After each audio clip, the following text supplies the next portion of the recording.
We gotta do it one more time. One more time, chat. It fucking kills me.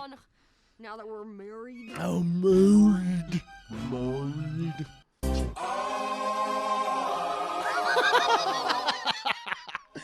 Oh my God.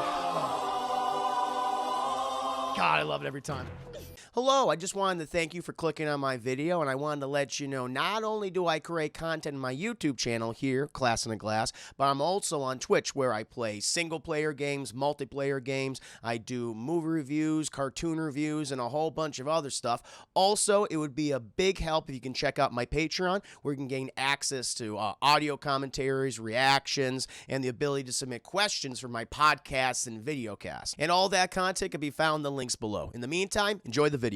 But chat, we do have to go ahead and get to today's meat.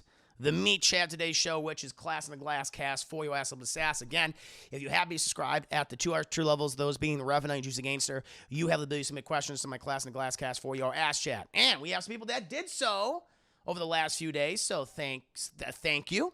And we're going to go in order of which I received these questions. And chat, as you know, Carmi Hazel, she likes to go last. She requests to be last, and so I respect her. Out of respect for her, she will go last, chat. And we'll have some fun. But now, chat, we're going to go and get right into the questions. Then after we finish these questions, we'll play some video games. We'll play some Knockout City for a little while, and then we'll do the watch party for Marvel's What If, episode 5 and 6. But Vanispheres is the first person up, chat. All right, for this week, let's go for the game that needs no introduction aside from this introduction. Final Fantasy XIV. We're finally talking about, chat, one of Vanny's favorite games. No joke this time. The game has so much content that deserves multiple theme question weeks. Plus, I can't think of another game this week. That's fine. That's fair. Movie question. With Endwalker coming out this November, it'll mark the end of the story we've been playing for years while also starting the next one. Players around the world are expecting a satisfying end and hype for whatever comes next for our characters. What film can you think of that was able to successfully close the door and open a window, essentially? Like, this was a very interesting question because I was thinking of films that, like, okay, they wrapped up their main story, like their trilogy, but then there's, like, another one. And I think like a lot of like another trilogy or multiple sequels or something. And I tried to think of like a good one that does that. And I struggled for a little bit, chap. Like, there's definitely films that end and they leave open possibilities and they ended on a good note, in my opinion. But like originally I was like, oh, Star Wars. But I'm like, well, we had the prequels and then we had the new trilogy. And I feel like that kind of floundered. Some good ideas, but it floundered. And so, yeah, it doesn't really answer the question. And so one immediately came to mind. Like, I could say Marvel movies, Marvel in general. You know, I feel like to various trilogies sets up certain events. I mean, that kind of goes hand in hand. You know that there's going to be an end credit scene. You know something's going to be baked into one of these films in a trilogy that sets up a lot of great storylines in the future. I think the Captain America movies do that well. The Avenger movies do that pretty well. I mean, there are obvious examples for this. But there was one particular film that I thought, but we haven't seen what's come from this yet. But it does set up very interesting, chat. And that is the modern-day Planet of the Apes trilogy, chat, of Andy Serkis' Caesar, where in the last film, so spoilers if you've not seen this movie, chat, came out several years ago. I'm a really big fan of this trilogy. I think it's one of the best trilogies of all time. It's definitely up there, chat. It's among the conversation. It's among, the discussion. Let's say that. But the movie ends with Caesar basically bringing his people to the location that is kind of the location that we see in the original Planet of the Apes, chat. Like that one location where it's kind of like that desert-esque environment because it's changed over time because of all the various, weather effects that have gone on. And it ends with Caesar basically, he dies. He dies because he's mortally wounded in this battle, freeing these people. And his knowledge and everything is passed on to his closest living friend, Maurice the orangutan, and also his son, Cornelius. And I love how the movie ends because it cuts up. We have this beautiful music, but it cuts up to outer space, chat. Cuts up to space where we know, set up by Rise of the Planet of the Apes, that the astronauts did launch from there, from what were they called? The Icarus? I'm trying to remember. The Icarus, and then they were lost. And so you listen to the background of the movie, chat, there's always these news reports coming on in the background of the TVs, and it says we did the Icarus launch, but then they were lost in space. And so they could set that up. They could set that up for a potential fourth film. Now, I think a fourth film is in some form of development right now at Disney, because Disney has the rights to Planet of the Apes film movies now, Chad. That carried over from Fox when they did the acquisition. And so that would be really cool to see what this ape-like society is going to be on Earth, since that is now the dominant species. At the end of the War of the Planet of the Apes, Chad, humans are regressing. They're becoming dumber. They've lost speech, chat, because of this deadly disease, the ape virus evolved that we saw in the original film. It was killing people. Now it's like either killing them or to the point of like having them regress and be more animal-like. And so I want to see if indeed Caesar's civilization society creates will be like the ape society we see in the original films. Will be something new. And how will the Charlton Heston-esque character, that person or that crew react to this when they come back? Like, I think that'd be really interesting to do a version of that film set like around this trilogy. Still have that aesthetic of this trilogy. That's just me. It opens up a really cool door, but again, we just don't know. But if it effectively closes the door, and I mean it is, it closes the door in Caesar's story. He saves his people, moves them from one location, inspires them. But now it's like, okay, what are these people going to do? Are they going to are they going to adhere to his teachings, or are they going to change over time? Are they going to become the race of apes that we see in the original Charlton Heston films? And they're in some ways they're just as flawed as we were. So I think it'll be really cool. It's definitely let's see what we got here, chat. I've never seen the reboot Planet of the Apes. I've only seen the ones from the 60s. How would be a flop? Check these ones out. Check the ones out from the 2010s. Rise, Dawn, and War. They're really, really good. Dawn's my favorite, but I love them all. Love the 2010s Planet of the Apes. Trilogies, Hamiltonburg. Hammies rock. This Apes trilogy is one of the best trilogies in recent times. I agree with you, man. Hey, it's definitely the argument for best trilogy is really damn good. It is. Well, if Disney's doing the fourth one, will be as good. Well, I mean, I don't know. I'm hoping for the best, but they did such a great job. Were the Apes movies made by 20th Century Fox? Yes. They were. Stranger Shoes, so because they owned the license, and they did the original ones back in the day. So less Andy Serkis and more. Well, hopefully not that.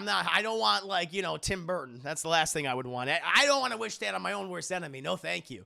But like a new, a better, not a better version, but like obviously a better version of Tim Burton's film. But I don't want it to be like a straight remake of the original one, of the original '68 Planet of the Apes. Like let's change it up a little bit. What if the fucking astronauts are actually fucking just they're evil shits? That could be interesting. Instead of like they're the ones like, oh, monsters, we got to get out of here and stuff. But no, at this point, the apes are like, okay, we have to defend ourselves against these people. I don't know. It'd be interesting. The MCU feels like a collection of TV movies. Each phase of the season and watch a movie. Oh, it's true. It has some kind of cliffhanger. The only difference is each TV movie has a $100 million plus budget, if not more. Yeah. Life of the Planet of the Apes. Yeah. And I was thinking X2, X-Men United is a good example. It was a great ending. Instead of for the Phoenix Saga, and then we got X-Men the last day. That's the thing. It's like, I was trying to think of one that where either films where they do effectively end, but they set up something really good in the future that we know happened and it's good, or, when's that? Well, they set something up, but we don't know yet. And I kept running into examples where they set something up and it kind of flounders, So, I don't know. But it's a great question. But yeah, Marvel films come to mind immediately because most of the time I think they do a good job about that. And War for the Planet of the Apes, again, we don't know if that fourth film is going to be any good. I hope so, Chad. The last thing, you never want a bad movie, especially after the various directors, whether it be, Matt Reeves or Rupert Wyatt. Rupert Wyatt directed the first one. Matt Reeves came in and directed the next two. That they laid down such a fantastic foundation. It'd be such a waste to have some other people come in here and just, abuse that. You want to, they don't have to, but it does interest me to see what that film would be like. So I'm hoping for the best, Jet. And the last thing I need is Mark and Mark double dipping, kissing the human and the ape chick. I don't need that. God, that is an awful movie. That was the last movie I saw at a drive-in. Chat. Was that like 2001 or 2002? It was 2000. It was a long fucking time ago. It was like a double bill. It was Dr. Dolittle and Witness me, double toasted. Thank you for the raid. Everybody on the dance floor, raid. Thank you, double toasted for the very kind raid. Is that Mr. Diaz coming in there with the incredible support? Making sure something's moving on there. Make sure everything's working. Thank you. Wow, fucking weewa, chat.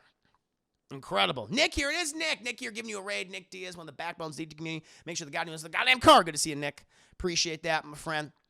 I just to let you know, after I finish my stream, I'm going to send you just a few notes. Like, I just need like a few clips for tomorrow in regards to Cry Macho. And it'll just be like 2 or 3 clips. It won't be a lot because I don't want to put a lot of work on you or anything like that. So I'll send them your way because we will be talking about that film tomorrow, chat on Double Toasted, Martin and myself. And I'm not going to play my hand, but there is some goofy shit in that movie that I need you guys to see. To just, just hammer home my point about this film. So thank you. No, thank you so much, Nick. Really do appreciate that. Very kind. And we'll also be talking about The White Last Man. But I don't think I need any clips for that one. Just for Cry Macho. But yeah, chat, to answer, again, to just go back to Vanny's question, War for the Planet of the Apes, I think, sets up something potentially cool. And I think Marvel films, more often than not, set up something that's cool, and they're well executed for the most part. It's you guys. Yeah, no, good to have you here, Nick. Absolute pleasure to have you here. We've just been talking, just doing Class and Glasscast, my little Q&A, answering my very generous patrons' Patreon questions. It's been fun so far. Had a movie question from Vanis Fias. And now we're going to go ahead and move on to his TV question, chat. Currently, Final Fantasy XIV is hosting an event where Noctis, chat, from Final Fantasy 15 has visited Orzia, the world 14 takes place in. So it was like different dimensions. Noctis is like the main character from 15 and needs to get back home. It's a fun event because players are rewarded with Noctis's clothes and cars reward. Essentially, you're getting a crossover right now. What is your favorite TV show crossover and why? Oh, so many. I'm willing to bet it's the Flintstones meet the Jetsons, but that's just me spitball. The Flintstones meets the Jetsons is fucking huge, chat, when that happened. And that was made by the same company. That was made by Hanna-Barbera, chat. And people, you've always heard the fucking theory, chat, about the Flintstones and the Jetsons. I love the idea of the theory that the Jetsons and the Flintstones actually exist in the same time period. Because when you think of the Jetsons, chat, like the world, they're always like above the earth. In these like giant domed cities, these giant dome floating cities. And I love to think that the planet just got fucked and reverted to like a Neolithic culture again, like a Stone Age culture. And the Flintstones, that's what the Flintstones is. And these two societies actually exist. But that fucking movie contradicts it, chat, because George Jetson, he used the fucking time machine and they went back to the Stone Age where the Flintstones do exist. And then they did like a weird fucking like wife swap, husband swap. And like Fred, he works in the future. And George, he then worked, at the quarry with Mr. Slate. It was crazy, chat. And so it's also really disturbing as a child to realize, when the Jetsons go back to the future, the fucking Flintstones are dead. They've been dead for however many years. It's just it's like, you think about it, that I mean, as a little boy, chat, that destroys you. It destroys you psychologically and emotionally, Chad. And so I like to think these two societies still exist, but but humanity is coming back into its own on the surface of the planet. Thank God, chat. They just use animals for technological purposes, chat. It's a fucking living. That's what it is. But no, seriously, the Flintstones meet the Jetsons is fun. It's a fun one. I watched it as a kid so many times. It was great, and I was a big fan of both those shows. So to see those two families interact, chat, yeah, it's a real treat. Outside of that, I wrote down a couple of ones that were big for me. Growing up, I was a huge Everybody Loves Raymond and King of Queens fan, chat. Of course, Everybody Loves Raymond, what co-created by Ray Romano, chat. Stars in as the main character, and also the King of Queens, where you have Kevin James playing the character of Doug Heffernan, and it's about his life and his wife and his father-in-law, played by the late not Jerry Seinfeld. Oh, Jesus Christ, no. No. Help me out here, chat. Not Seinfeld, Jesus. I mean, he's in Seinfeld, but it's Jerry Stiller, Ben Stiller's father. Great show, but they take place in the same universe, chat. And actually, Doug Heffernan is a supporting character in the very early seasons of Everybody Loves Raymond as a UPS driver, which he is in the original show. And they constantly throughout the seasons, they would guest star in each other's programs. And so anytime they did that was a fucking blast. When fucking Ray's mom, Marie, went to go see the Heffernans. Amazing, chat. Absolutely loved it. Those were like the last, to me, laugh track comedies. Because Seinfeld, I think, by the time King of Queens and Everybody Loves Raymond, they were off the air. Seinfeld was already done. Was it by 98? But the truly, in my opinion, the last great ones, the laugh track comedies were Everybody Loves Raymond and King of Queens. And I thought the writing was fun. I liked the characters. I know Kevin James, he gets a lot of hate. Because he made some really bad movies. Paul Blart, classic, a modern day classic. Chat, outside that little rough. But he was really good though. He wasn't really fucking good as that neo-Nazi in Katie or whatever it was called. Chat, not Katie. Oh fuck, I forget the name of it. But he played the villain in that one movie. Really, really fucking cool. Paul Blart, I love Paul Blart. We need more Paul Blarts in this world, chat, to keep us safe. Becky, that's it. There's so many movies where it's like Becky, Katie. Katie's the new one that came out on Netflix. He was really good in that. That's it. I think you're correct, Cowboy Bill Flop. Thank you. But anytime they would cross over with each other, Rose Layman or the King and Queens of those characters, chat, I really fucking dug it. It was always really fun to me. I grew up watching those shows along with Seinfeld, which is a huge thing for me. Like those are probably my if I think of sitcoms, those are my three like laugh track sitcoms. Those are the ones I grew up with the most. I mean, Will and Grace to a certain degree, but that was more like my aunt's thing. But she would always have it on when I visit and stuff. But yeah, those are and Frasier. But truly, the three big ones for me were always Seinfeld, Everybody Loves Raymond, and King of Queens. And anytime they guest starred was great. Another one, chat, which I think is often underrated, but the crossover episode between X-Files and Cops. Now, I don't know if you've ever seen this, chat, but they literally shot an X-File episode like an episode of Cops. And it fucking scared the hell out of me. You remember this shit?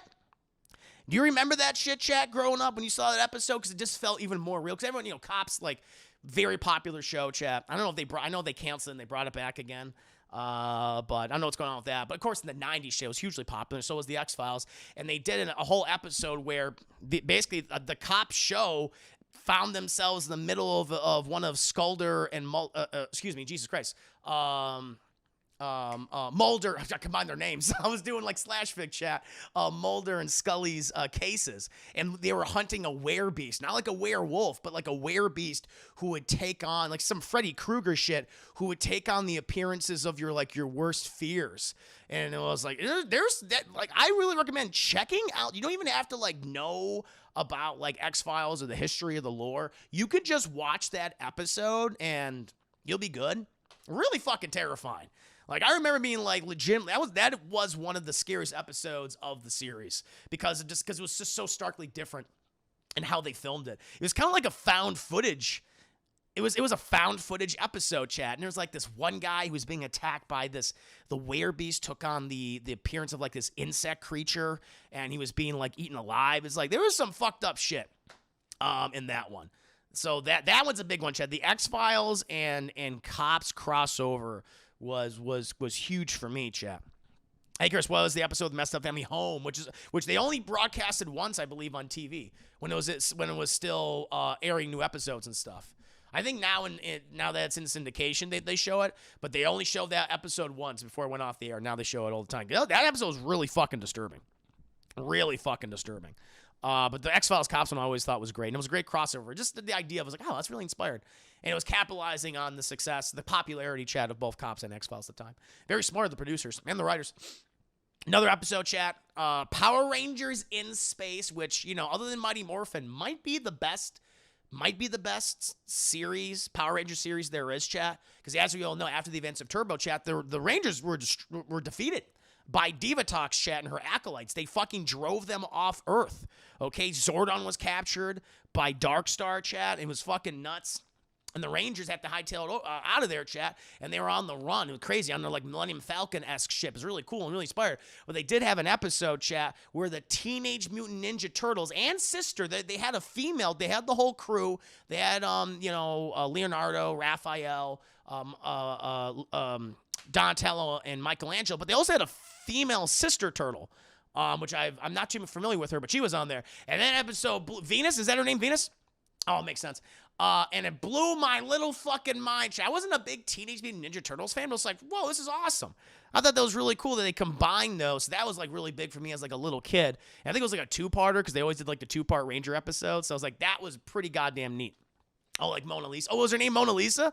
Oh, is that what her name? Nice. That makes sense. So that was a big one to me. That was a hell of a fucking crossover episode. People like mentioned some Scooby-Doo stuff. We had that Courage the Cowardly Dog crossover with Scooby-Doo, which I don't know if that's out yet. I think it might be, but again, I don't know.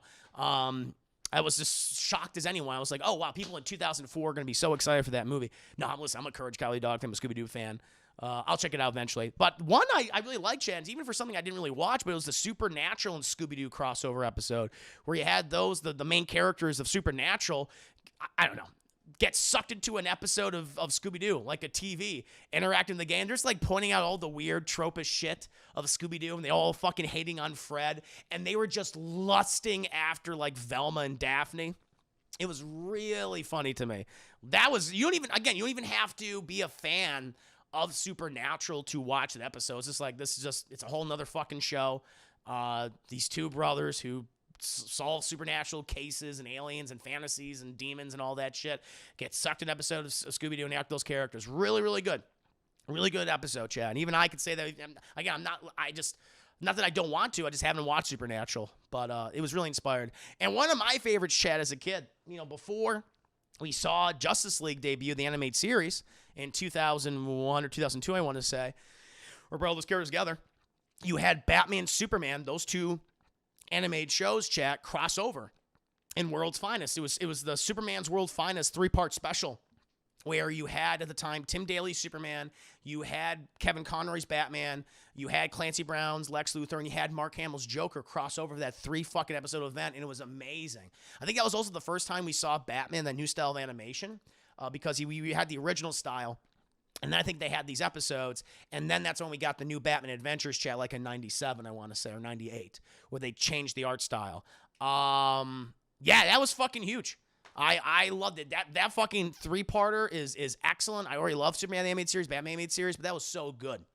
I mean, they also, like, they put it out in collections before, like, as its own movie. It's basically an 1.5-hour film, animated movie, but really fucking loved it. You know what?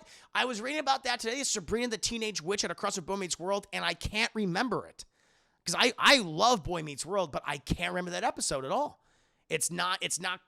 Nothing's coming to mind. I was like, what? The thing is, I didn't watch Sabrina the Teenage Witch growing up. And so maybe I did see it. I was like, who the fuck's this witch? Who is this magic person coming on here? So that might have been the case, but I can't remember that episode in any capacity.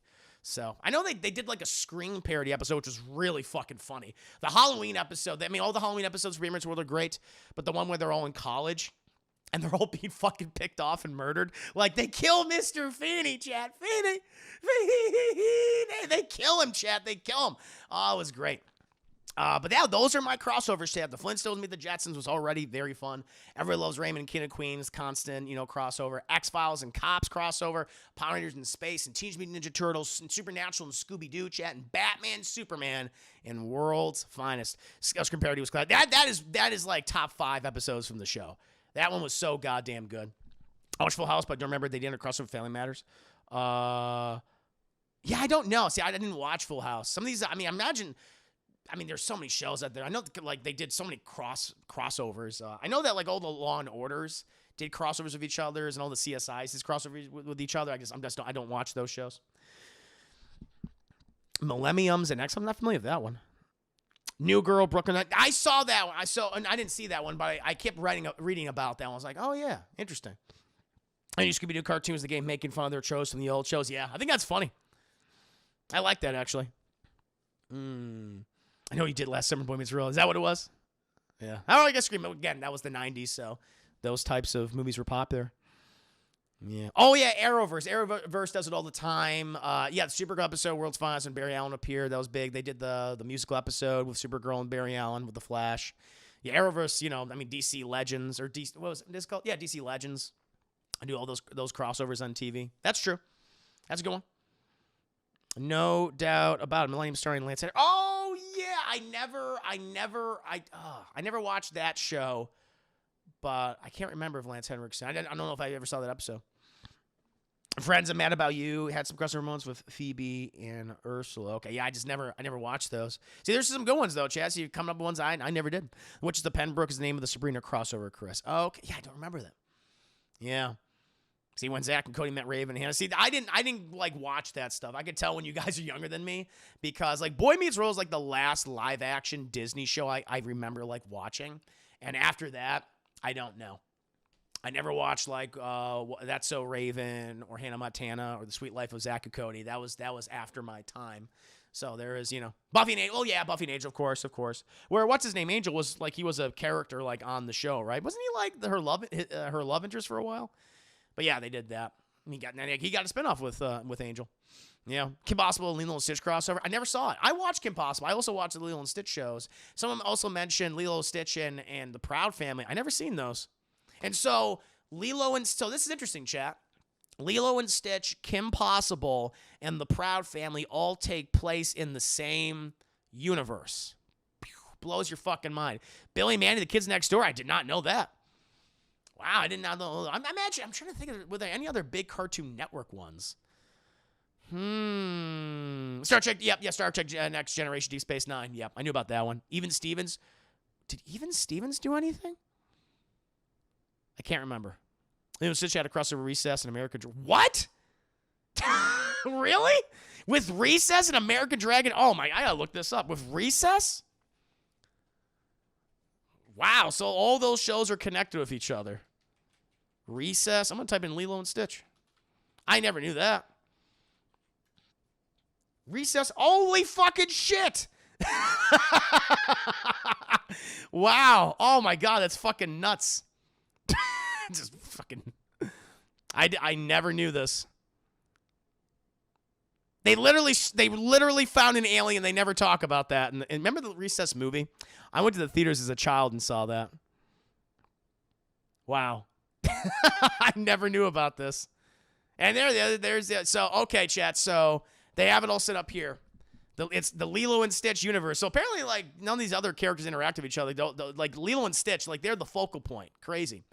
But Recess, American Dragon, Jake Long with Dante Bosco doing the voice, Proud Family, and Lilo and Stitch, and Kim Possible, chat, all in the same universe. Crazy. That's nuts. I love that the Recess kids, like, don't fucking talk about that they encountered an alien or that there's a dragon or that, there is a secret agent, a teenage secret agent doing this shit, like supervillains and shit. Rufy, oh, hell yeah.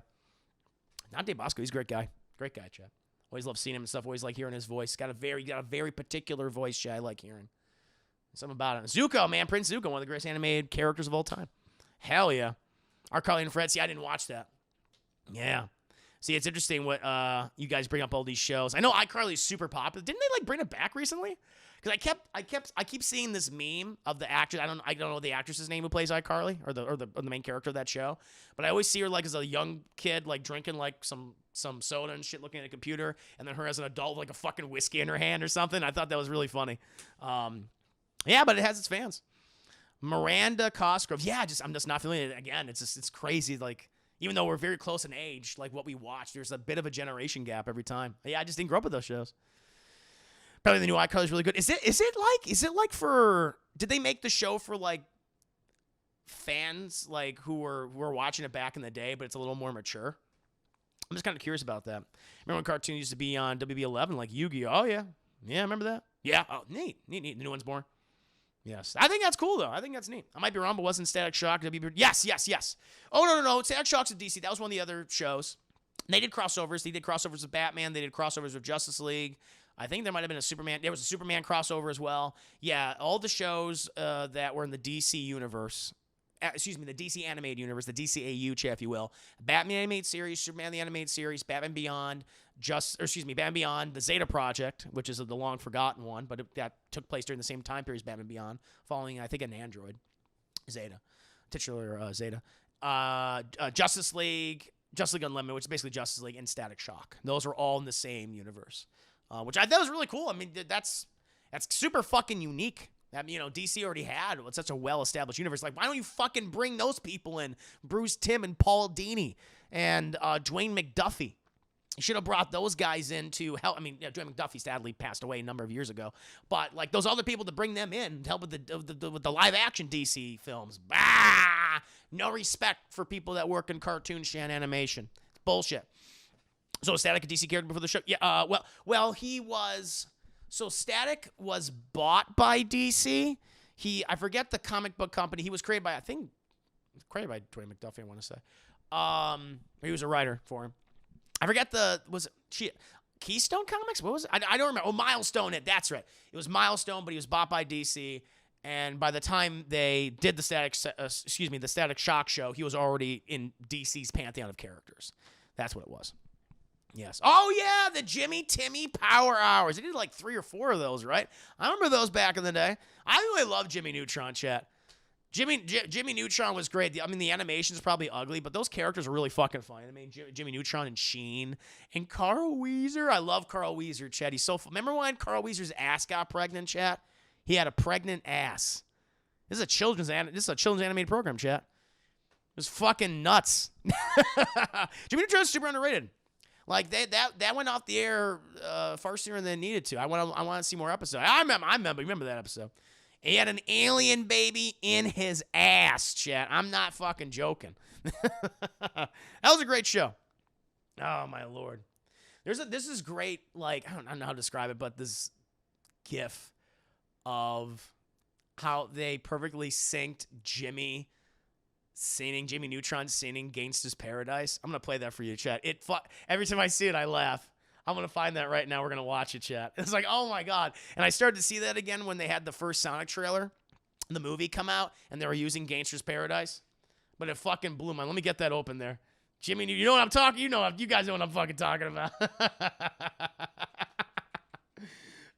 Yes, it's the third thing. I tell you when on YouTube, we have Jimmy Neutron theme song, and Jimmy Neutron Gangsta's Paradise. Fuck yes, chat. Hell yes. Oh my God. And the animation's not too bad. I mean, it's TV CGI, but it kind of holds up rather well. Hey man, hey Chris, man, everyone's making fun. Bye, Terrence Howard. What if Terrence Howard was still in the MCU, chat? See if that ever happens. Chat. I don't know. No, that fucking time has passed. Hold on. Cindy's losing her fucking mind. Cindy, witness me! Mr. Hummendinger, we're just going to be reacting to Cindy losing her goddamn mind and then Jimmy losing his goddamn mind. Miserably with the raid of 21 people. Thank you, Mr. Hummendinger. How you doing, good sir? How was your stream? Oh, my Lord. Oh, my YouTube editor extraordinaire, Alex Bernal is here. Brando Calrissian, Naya Brownie. Newsy Ducky, no, not here again. Newsy Ducky, why you being mean to me? Why you being mean? So, oh, my God. Thank you, chat. I'm War Machine, man. Right? Dipping dudes. Hey, wait a damn minute. Start the stream over. Oh, so hi, now, Brownie, hard hands. Thank you, Alex Bernal, for the host. Appreciate that. Killabish, Vanessa's here. Chat, please do go ahead and check out Mr. Hummendinger's stream. Give the man some support. Follow him, subscribe to him, donate to him. And also, chat, to Killabish, Vanessa as well. Two very good streamers. Thank you. Blackstone, great salutations to you, Blackstone. Hope you're doing well. Necro. Cat of Games, good to see you. Fresh Boost, has Terrence Howard been Hollywood since leaving Iron Man? I think he just burned a few bridges. I mean, not bad Hollywood, he just burned bridges, I think. Which happens. Oh, hi, Mark. Good to see you, Divine Miss Klein. Welcome. Look at all these fine people here, chat. Chris, Naya was abusing us in Maverick. Of course she was. Of course she was. I believe that. Phil Unification, Clone Wars, Rebels, bad. That's true. I forgot about that. They all kind of connect. You're right. That's an excellent point. They handled that very well, Thorough. I agree with you. I agree. Yeah, extraordinarily well. Bad Boy not a question, but Johnny Depp was in SpongeBob. Oh, yeah. I know what you're talking about. I remember. I've seen a clip of it because that was after I stopped watching SpongeBob, regularly. I watched SpongeBob from 1999 to 2004, and after that, I didn't watch anymore. I just grew out of it. Not that it was bad. I just stopped. It was around when the first movie came out. I was like, okay, I'm done. Oh. It's your birthday, Divine Miss Klein. Happy birthday to you. Hope you're having a very good day. I got to give you a swan. I got to sing to you. I definitely got to sing to you. Luke the Boss, speaking of Gangsta's Paradise, as crazy as it is, Loki didn't mind it as a song. I'm right there with you, Luke the Boss. I didn't mind it either. It was like, all right, it kind of fits. It's kind of fun. That was one of the, horrifying, just weird humanoid Sonic terrified me. But that song choice I thought was fine. It's a very 90s song, and Sonic's a very 90s character. Was created, 91? That's when the original Sonic the Hedgehog came out for the Genesis, chat. Was it 91, I want to say? So we're just going to react to one of my favorite moments from Jimmy Neutron, or one of my favorite fan videos featuring Jimmy Neutron, chat. I'm all about this shit. This one kills me to this day. Thank you, Venisers, getting the sub to Dippin' Doots. Also, yes, I do encourage you to refresh. Thank you, Blackstone. Sadly, raid viewership does not count towards average viewership. So if you can refresh your browsers and while you're watching me, it would be a big help, Chad. Be a major kindness. So thank you. We're going to react to this incredible fan moment recreated in Jimmy Neutron, Chad. This is so goddamn good. I love it. Talking about crossovers and things, and brought up Jimmy Neutron and Timmy Turner and Fairly Odd Parents and the Jimmy Timmy Power Hour. But this thing right here, Chad, beautiful. She experiences severe flaking! Cindy, can you not call me NEUTRON now that we're married?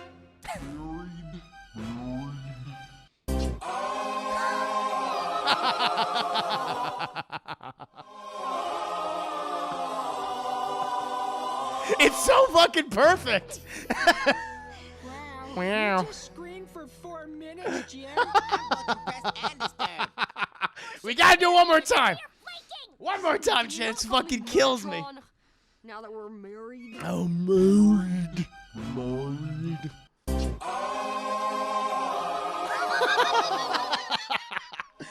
Oh my God.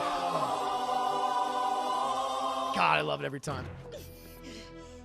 Oh, Chad, that's some good shit right there. That's some good internet shit right there, Chad. If I do say so myself.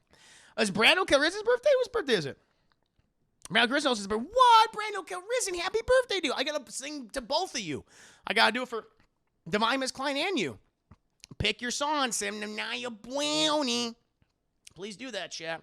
Living in a neutron paradise. Hell fucking yeah. Oh, my God. That's awesome. But now, my friends, we must move on to the next question. Thank you, Vanny, for that one. Very good. Very good. Now, we have a video game question from Vanny, chat. Video game question. Final Fantasy XIV has a ton of mini games that have a surprising amount of depth, from Triple Triad to Mojang to fishing to chocobo racing and even a weird Pokemon tower defense type thing. Personally, I'm a fan of fishing because it's so goddamn relaxing. What's your favorite mini game distraction in Game & Why? Several that I really love, chat. I love the hacking pipe puzzle in the original BioShock. Anytime you want to hack a door or, you know, hack a security cam or get into a safe or you know, a one of those automated shops, chat.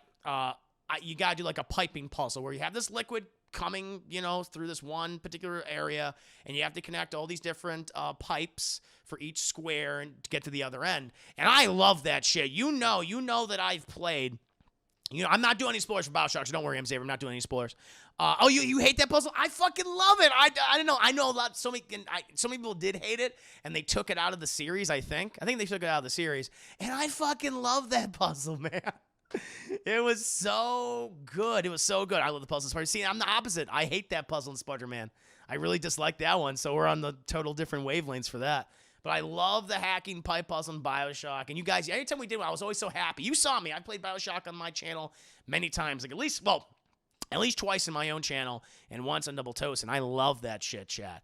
Another mini game that I love, chat. Lock picking in the Fallout series, chat. So like Fallout 3 and New Vegas and Fallout 4, and lockpicking in the Elder Scrolls 5 Skyrim. Not in Oblivion, because Oblivion lockpicking can go fuck itself, chat. But Skyrim lockpicking, mwah. Fallout lockpicking, mwah. I love lockpicking in those games. So goddamn good.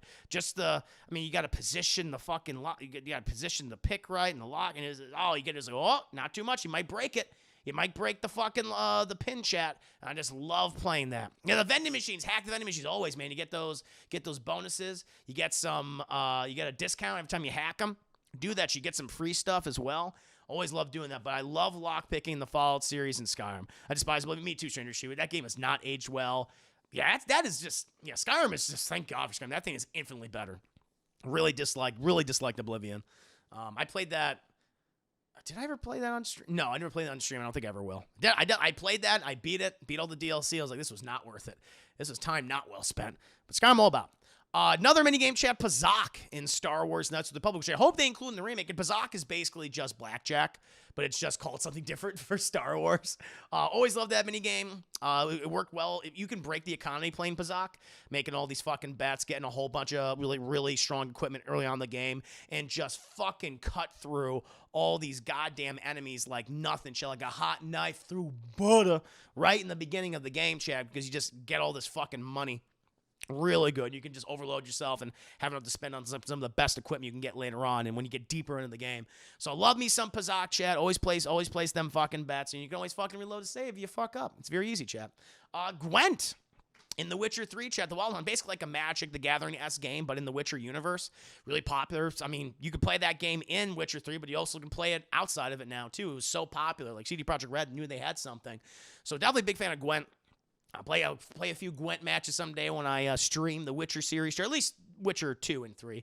I don't know if I can play one, chat, unless they do like a remake or remaster of it, because the Witcher 1 is a little rough around the edges, chat. But definitely the third one, and definitely 2. 2 is a really good game.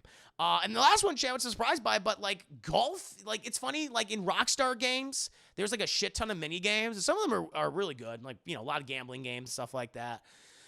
Racing games, of course, but one that I thought was surprisingly well done was golf in GTA 5. I played more golf in GTA 5 than I ever thought I would, especially like in multiplayer, just in the single player. It's really fucking fun. It's really fun. I was like, you made a really pretty good golf game, you know, in GTA 5, you know, and you can play as either, you know, Michael, Franklin, or Trevor, and they all their different dialogue while playing the game. And so I really dug it. I really enjoyed golf in GTA 5. It was really fun to me, which one's super rough, but I kind of enjoy it. No, I mean, yeah, definitely if you played it, you know, I mean, just, you know, you have those feelings for I get you, but I don't know if I can go back. I don't know if I can go back to it. Yeah. Rockstar Presents Golf. I liked it, man. Yeah. GTA Vice City is the best soundtrack. Oh, that 80s music? Fuck yeah. Hell yeah. Everything from Michael Jackson to Eddie Murphy. Some good shit in there. Yes. Rockstar typically has so many like mini games and little activities you can do, you can enjoy. Yeah. Oh yeah, the pod racing KOTOR. Was it like the swoop bike race? I forget whether it was pod racing or swoop bike racing, but they did have that, the racing. I'm all about that Pazak, baby. I'm about that Pazak. Are GTA games just Western Yakuza games, or Yakuza just a Japanese take on GTA? Yakuza is very much, I think, a Japanese take on GTA. But they're very different from each other. I wouldn't say they're similar. They happen to typically star criminals. I think that's where the similarities end with that. Yakuza games, I feel like, are very different than GTA games. You know, like Yakuza definitely has a you know, I mean, it gets dark, you know, but it has a more comedic tone.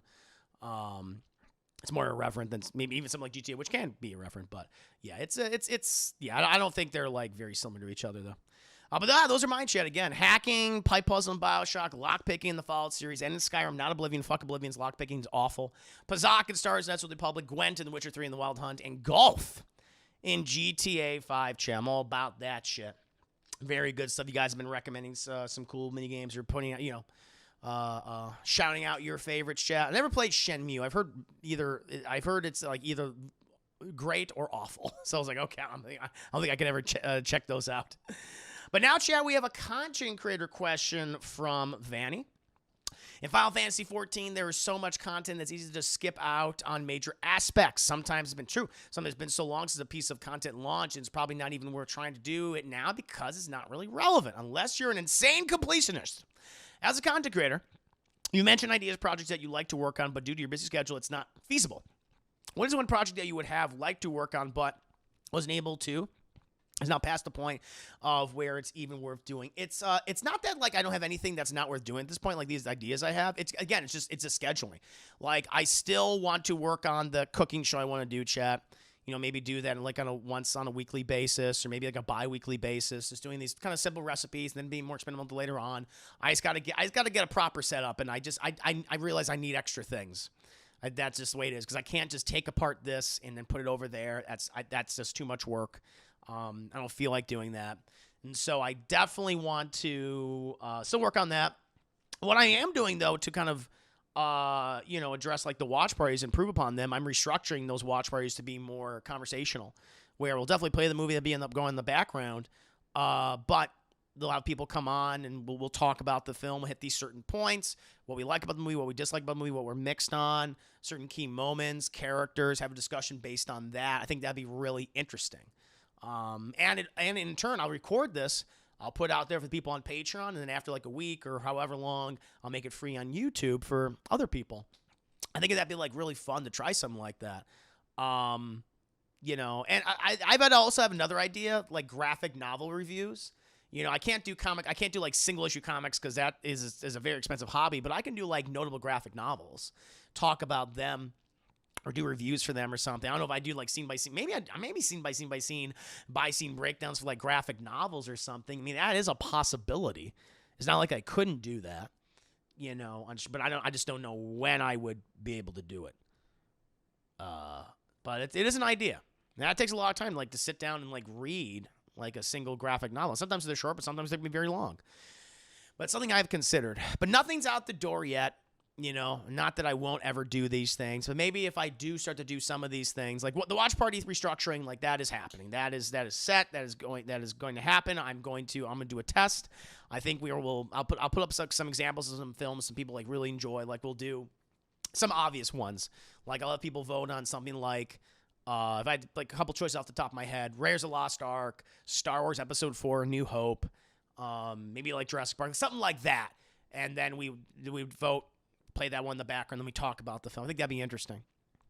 And then these other ones, like the cooking show, I need more equipment for that. It's as simple as that. I need more equipment to do that. And the graphic novels thing, that's still on the back burner, but not that like it won't happen. So nothing where I'd like it's past the point where I won't do it. It's just like I just need to think about when it's a possibility to do it, because all these things could still be like really relevant and be really fun to do. And the graphic novel thing's just, I mean, you know, I have a ton of graphic novels. I can't, you know, I haven't read them in years, but now I can maybe I can make these a part of content now. And so I'm thinking of things that I already have in my possession or that I know are easily obtainable and reworking in such a way where I can incorporate into my content in general, whether it be on Twitch or YouTube or Patreon or OnlyFans or wherever else. So that's what I'm currently doing right now. That's my idea. Oh, yeah. Is it Batman? I heard those. Yeah. Good to see you, Pro. Hope you're doing well. Crispy Computer Fish, welcome to the stream. Yeah, it's got some good people here, chat. Got some good people. I love it. And now, chat, we'll move on to Vandy's last question. I believe this is the last question. Yes. Music question. Less a music question, more of a sound effect one. I like this. As a Revan Knight's resident red mage, true. I absolutely love the sound of Vanny casting his spells. It's a very simple chime, but having played the game for so long, it's burned into my brain. What very simple sound effect chime from a game stuck in your brain forever? The exclamation point, you've been found in Metal Gear Solid. That one is iconic. I think everyone that's like, oh, that's this quintessential stealth game sound when you've just been fucking got and, you know, it's over, you get into combat. Like, that's a huge one for me. It's been across the entire series. You know, they've done variations of it, but it's just that original iconic sound. That's big. Some of you guys are already shouting out some ones that I have on my list right now. Mario's wahoo, wahoo, wahoo. Like, that's a big one. Mario's wahoo sound. The PP7 gun when it's shot in GoldenEye, chat. Like, I've played like, back in, like, 96, you know, up to, like, 99 or 2000. I played so much GoldenEye multiplayer with friends growing up during that time period, and I just always remember the sounds of those guns. And the PP7 is like, 'cause that's like the one you always start out with when you start like a level. Typically, it's like as your sidearm, and you get rid of it. But I always remember the silenced PP7 in GoldenEye. Always, that's always there. The PlayStation startup noise, like the original PS1 startup noise. That one's an iconic sound to me. Then we can get over into, like, I mean, this is more dialogue-based stuff. Some of you guys already been pointing, you know, already said some of these.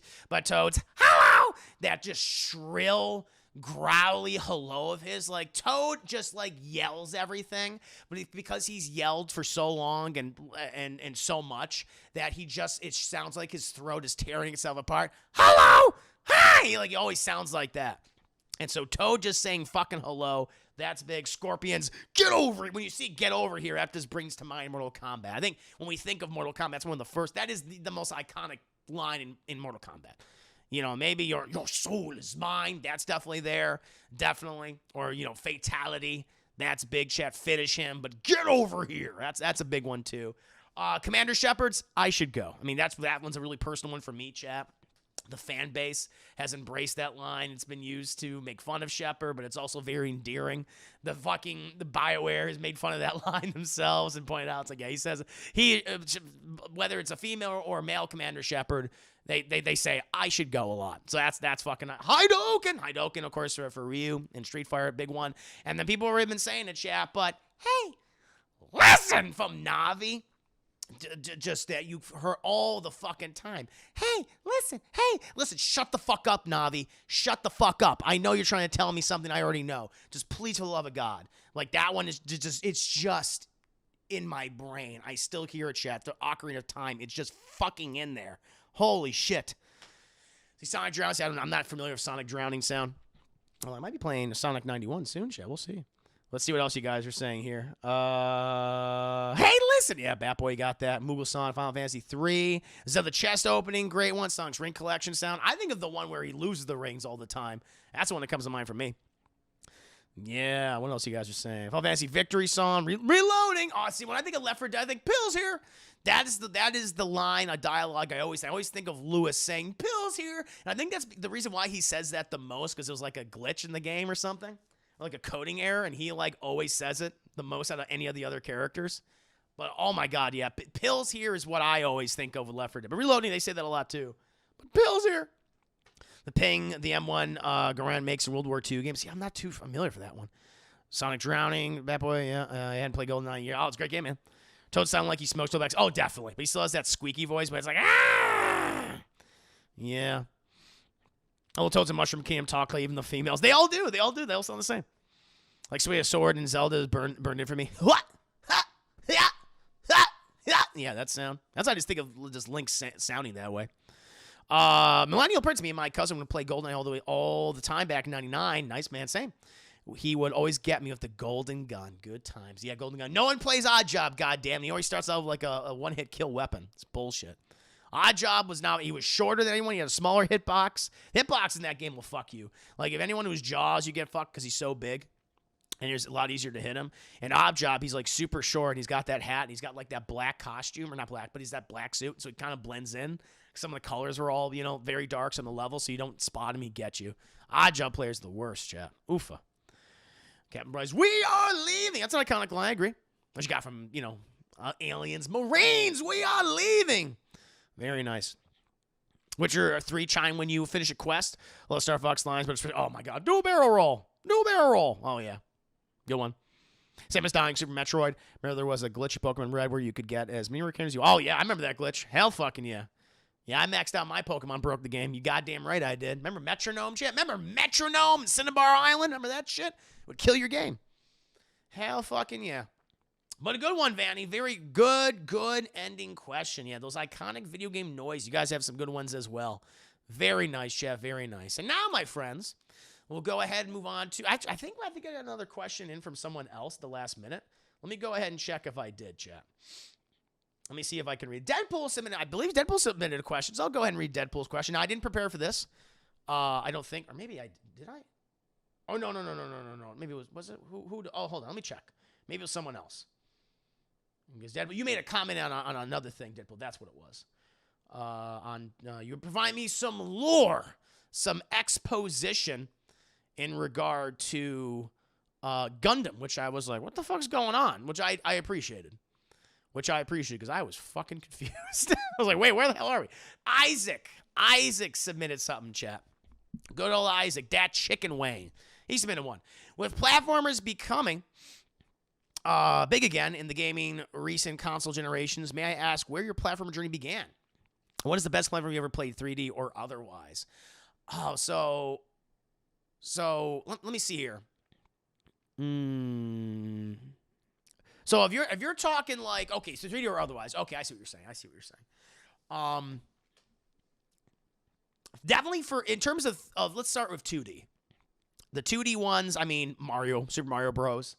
That might have been the first one, I want to say. So, and then I eventually moved on to stuff like, Super Metroid and Mega Man and Castlevania. But Super Mario Bros., I think for most people, that was the first one. Like those games, like Super Mario Bros. 1 and then 3. Didn't play 2 because it was only released in Japan or something like that. Super Mario World, like those are definitely the 2D ones. And then all the other ones I just said. In terms of 3D platformers, I mean, my adventure, I grew up during probably the height of the 3D platformers, chat, in between the Nintendo 64 all the way to the PS2. Of its popular, though it's coming back now. It's kind of having a resurgence in a way in these new consoles ever since like the PS4, Xbox One generation to the PS5 with things like Crash Bandicoot and Ratchet and Clank, the Psychonauts 2 coming back. But like in terms of 3D platformers, it was stuff like Banjo-Kazooie, Banjo-Tooie, Conker's Bad Fur Day, Mario, Super Mario 64. Like those are the big 3D platformers. In terms of like other PT, like I was never a Crash Bandicoot fan. I just never really cared for those games. I have played like the new one. It's about Crash Bandicoot 4. It's about God, which I enjoyed. Tough, difficult game, but I enjoyed it.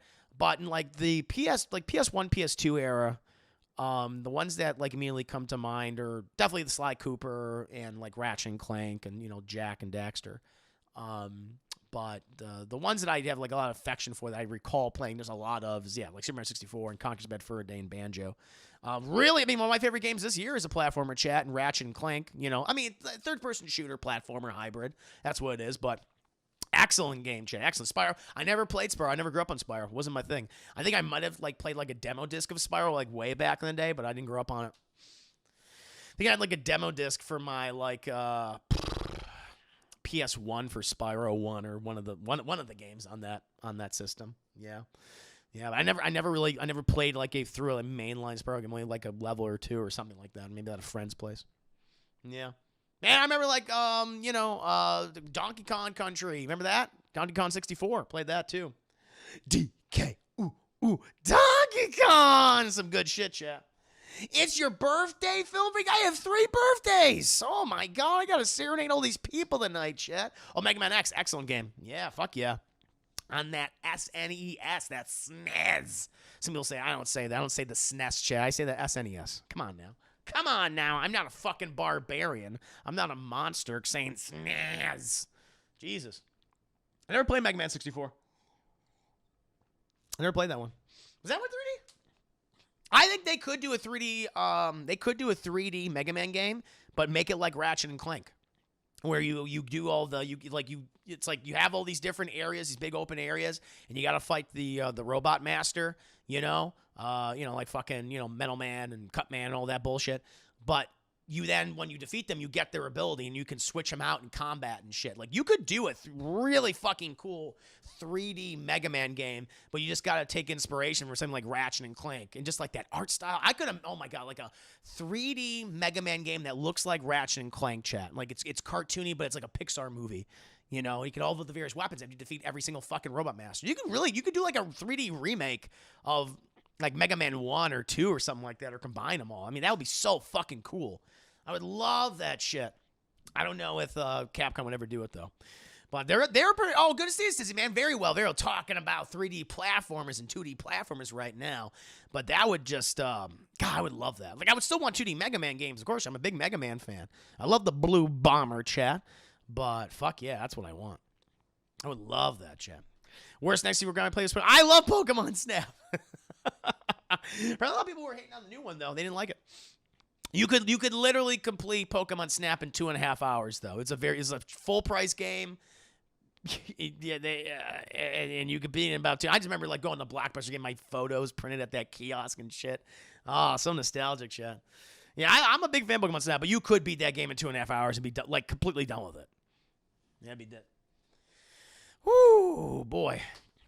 Yes. The term Robot Master is problematic. I mean, that's what they're called, though, right? Robot Master? But he's like but he's a robot. He's a master of his specific element, chat. Like Cutman is the master of, sharp edges and cutting. Metal Man is the master of, metal and shit. Or, all these fucking, oh, God, what's my favorite? Heat Man. Heat Man was always my favorite. I love his design. He's a little Zippo lighter. Heat Man, I love Heat Man's design, chat. Really fucking cool.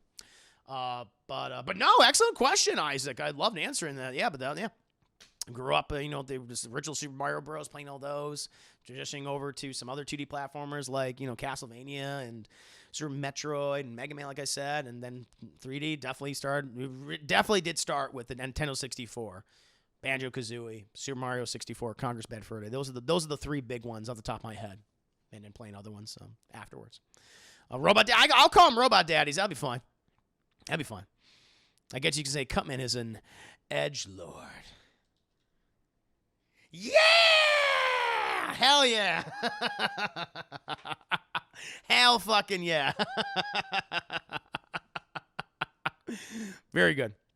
Oh, Perfect Dark 64 is so fucking good. That might be, in terms of like a single-player campaign, Perfect Dark is probably better than GoldenEye. I'm talking about the single player. I mean, maybe multiplayer, we can go back and forth. But the original Perfect Dark 64 was fucking great. Remember Elvis the alien had that weird voice? Ooh. Agent. Oh, God. Remember fucking Elvis, chat? Oh, my Lord. So goddamn good. Whew. I'm having memories. I got to play those. I got to replay. Dad, shit, what do you think of the 300 Minis Journey Star of Mega Man 2? Nice, man. Mega Man 2 and Mega Man 3... they're like always back and forth to me for like, is that my favorite classic Mega Man game? You know, Mega Man, I love Mega Man X, but I'm talking like original Mega Man. It's always between 2 and 3. Like 4, 5, and 6 are really good too. But 2 and 3, those are the ones. Those are the ones. But Journey Star of Mega Man 2, it's been a trip playing these new platforms. I know Mario Odyssey is one of the greatest 3D platformers ever made. It's so fucking good. That's probably, for me, the best 3D Mario game is Odyssey.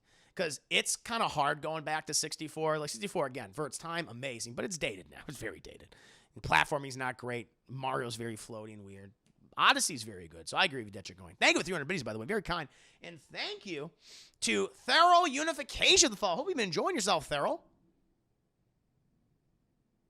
Oh, so I don't know if it's lightning, chat. It might be lightning outside. Let's see if we have... Oh, no, I think that's cars. Oh, no. Last thing I need is a lightning storm right now, Chad. Not when I'm streaming.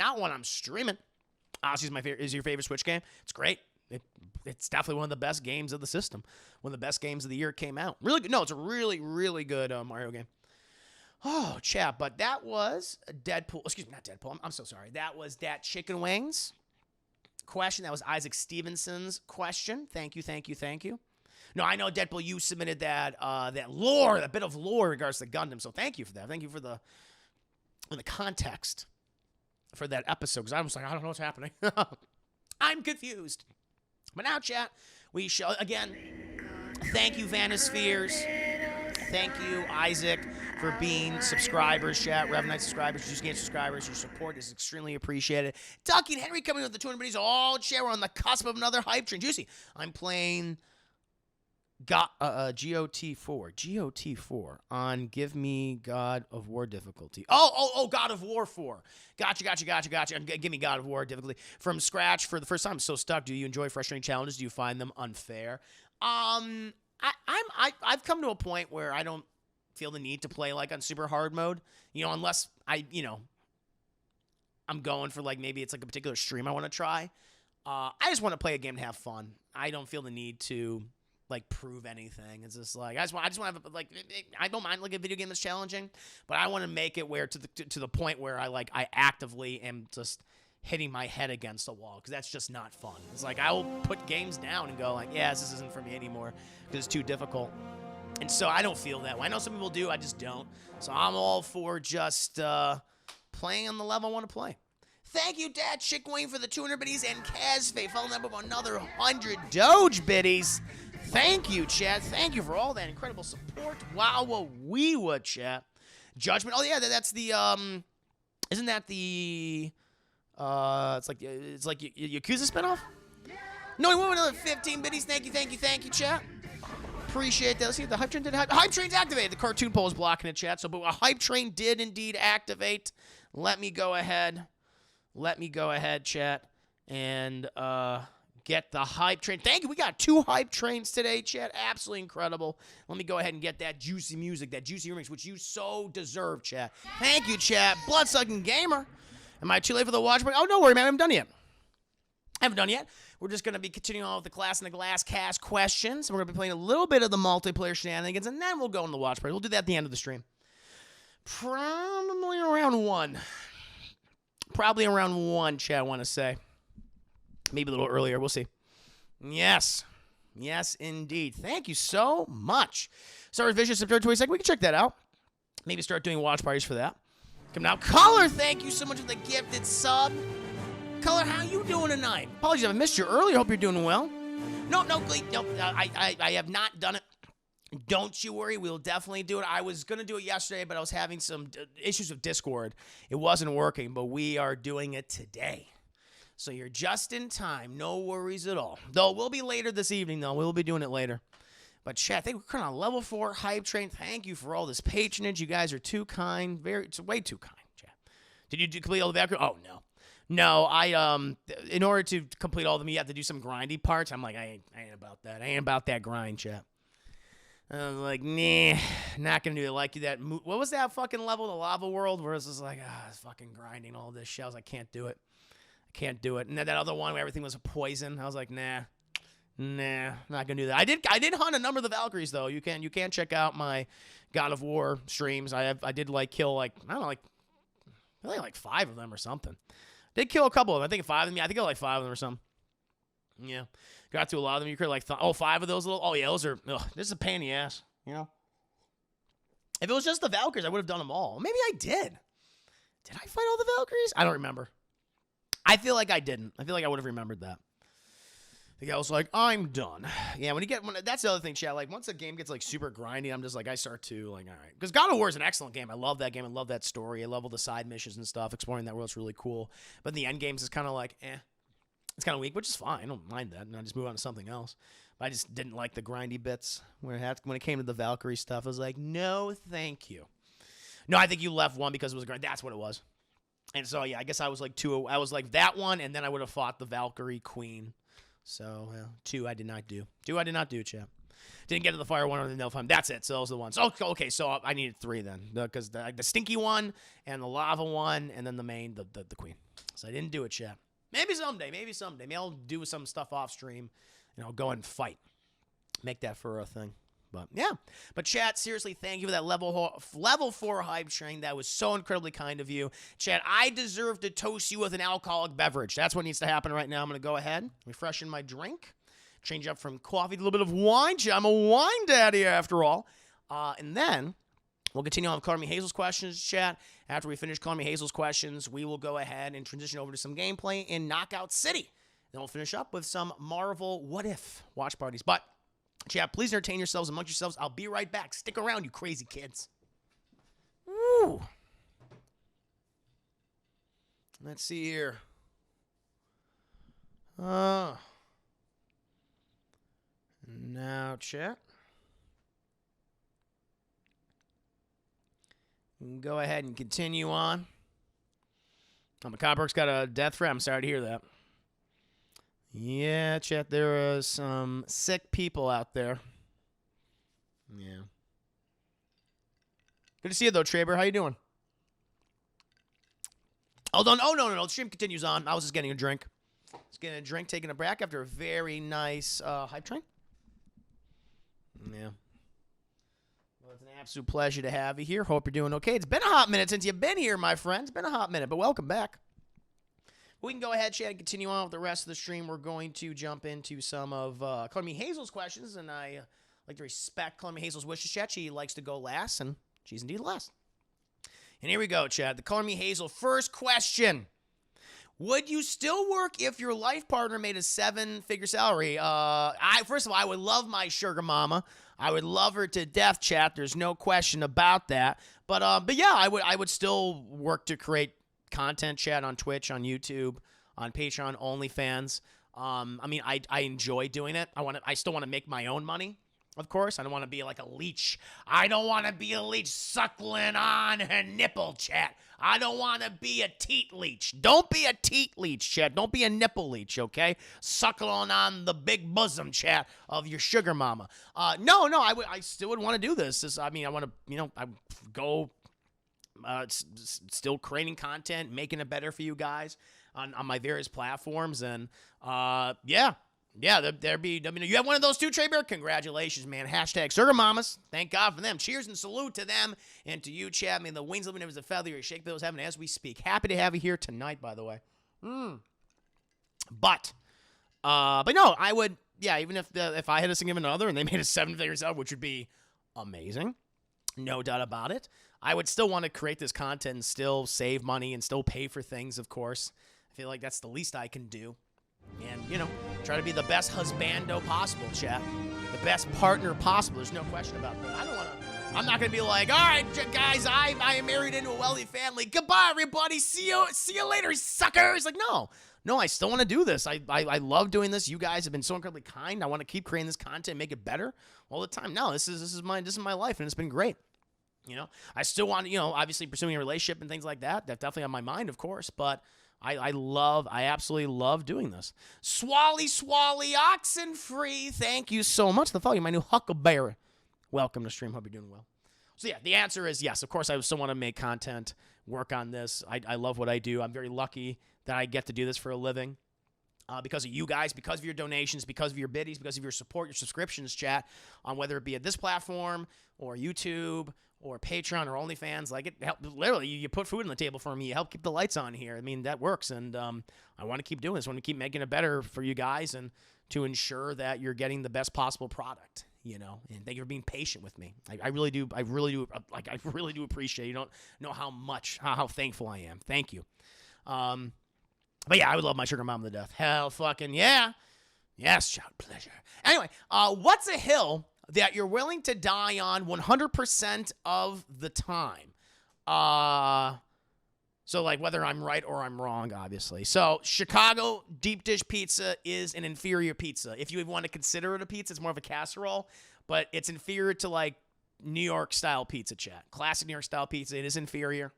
We're not going to debate about this. It's a fact.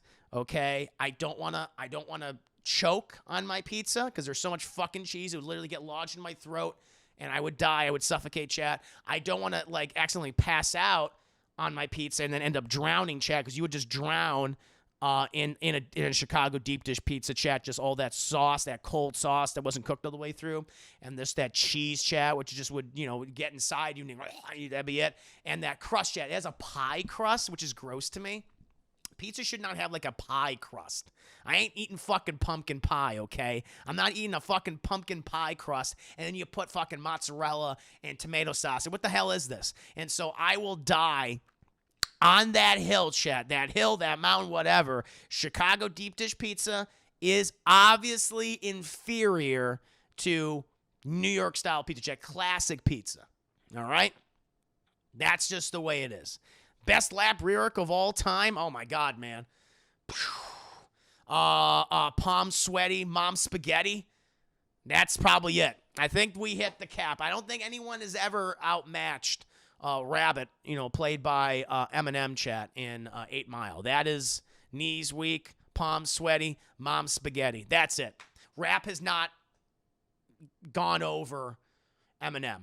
I think we can all agree to that one too. I think I will die on that hill. That is the greatest lap lyric. The fact that it's constantly quoted all the time, chat, and it's in actually a very good movie. 8 Mile is a really good movie. I was like, wow, this is, because I did see it before. And I was like, this is fucking really good. It's well acted. It's well written. I dig it. Really, there's only one scene in the movie. I'm like, all right, this doesn't really work. It's kind of fucking weird, a little convenient. Overall, it's fucking great. Eminem did a great, he's playing himself, but he did a great fucking job. So yes, knees weak, palm sweaty, mom spaghetti is the greatest rap lyric of all time. I'll die on that hill. Definitely. Chicago deep dish is inferior pizza. And chat, and you've heard me talk about the I don't even want to get into it because I'm going to upset some people. But Zack Snyder was the wrong person to creatively lead DC cinematic universe, chat. His aesthetics do not match with characters like fucking Superman, who is this bright, shining beacon of fucking hope. I don't want to see a dour, Superman who is a near sociopath. I want to, no, thank you. So those are the big ones for me, chat. Because I was trying to think of like, well, I could see your point, be fair. I mean, if you like Zack Snyder's DC movies, more power to you. I'm not going to, say, but I just don't like them. I think there are just things he does not understand about some of these characters, like Superman, like Batman, like whoever else. I just don't think they don't work. So, we just have to agree to disagree, but I'm just like, I'll die on that fucking hill, and I'll explain, I come in there and I'll explain my arguments. I'm not going to be like, well, he sucks because he's Zack Snyder's. Like, no, I'm going to tell you why I don't think he's good for these films. So that's just me. Girl, you look so good. I'll suck on your daddy's dick. Biggie, also the worst rapper line ever. That's not, yeah, not a great line. Not one of the best ones. Mom, I do not like Michael Cera and Scott Pilgrim.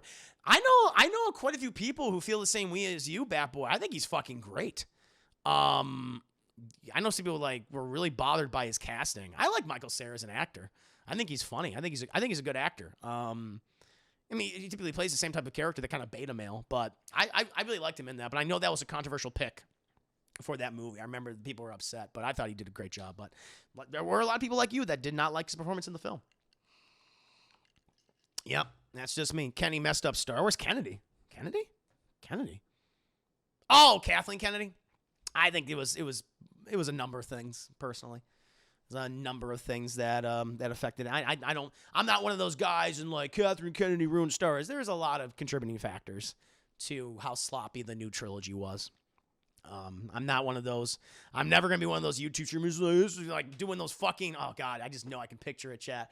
Those YouTubers who do the fucking laser eyes and Kathleen Kennedy and go and I was like, oh fucking those guys are scumbags. They're pieces of shit. And they're cringe. They're cringe. Because that's one of their words they always use, chat. No, thank you. Yeah, it was a number of factors that I think just led to a sloppy. And I like Force Awakens. I was all in for it. I really like Rogue One. Solo I'm super mixed on. I just didn't like The Last Jedi and Rise of Skywalker. Yeah, but even I've soured on Rise of Skywalker the more I've thought about it. But I'm not one of those people that's. I mean, we are getting good Star Wars content right now. I really like Rebels. I really like the last season of Clone Wars. Bad Batch has been excellent. I really liked The Mandalorian, both those seasons. So we are getting good content from Star Wars.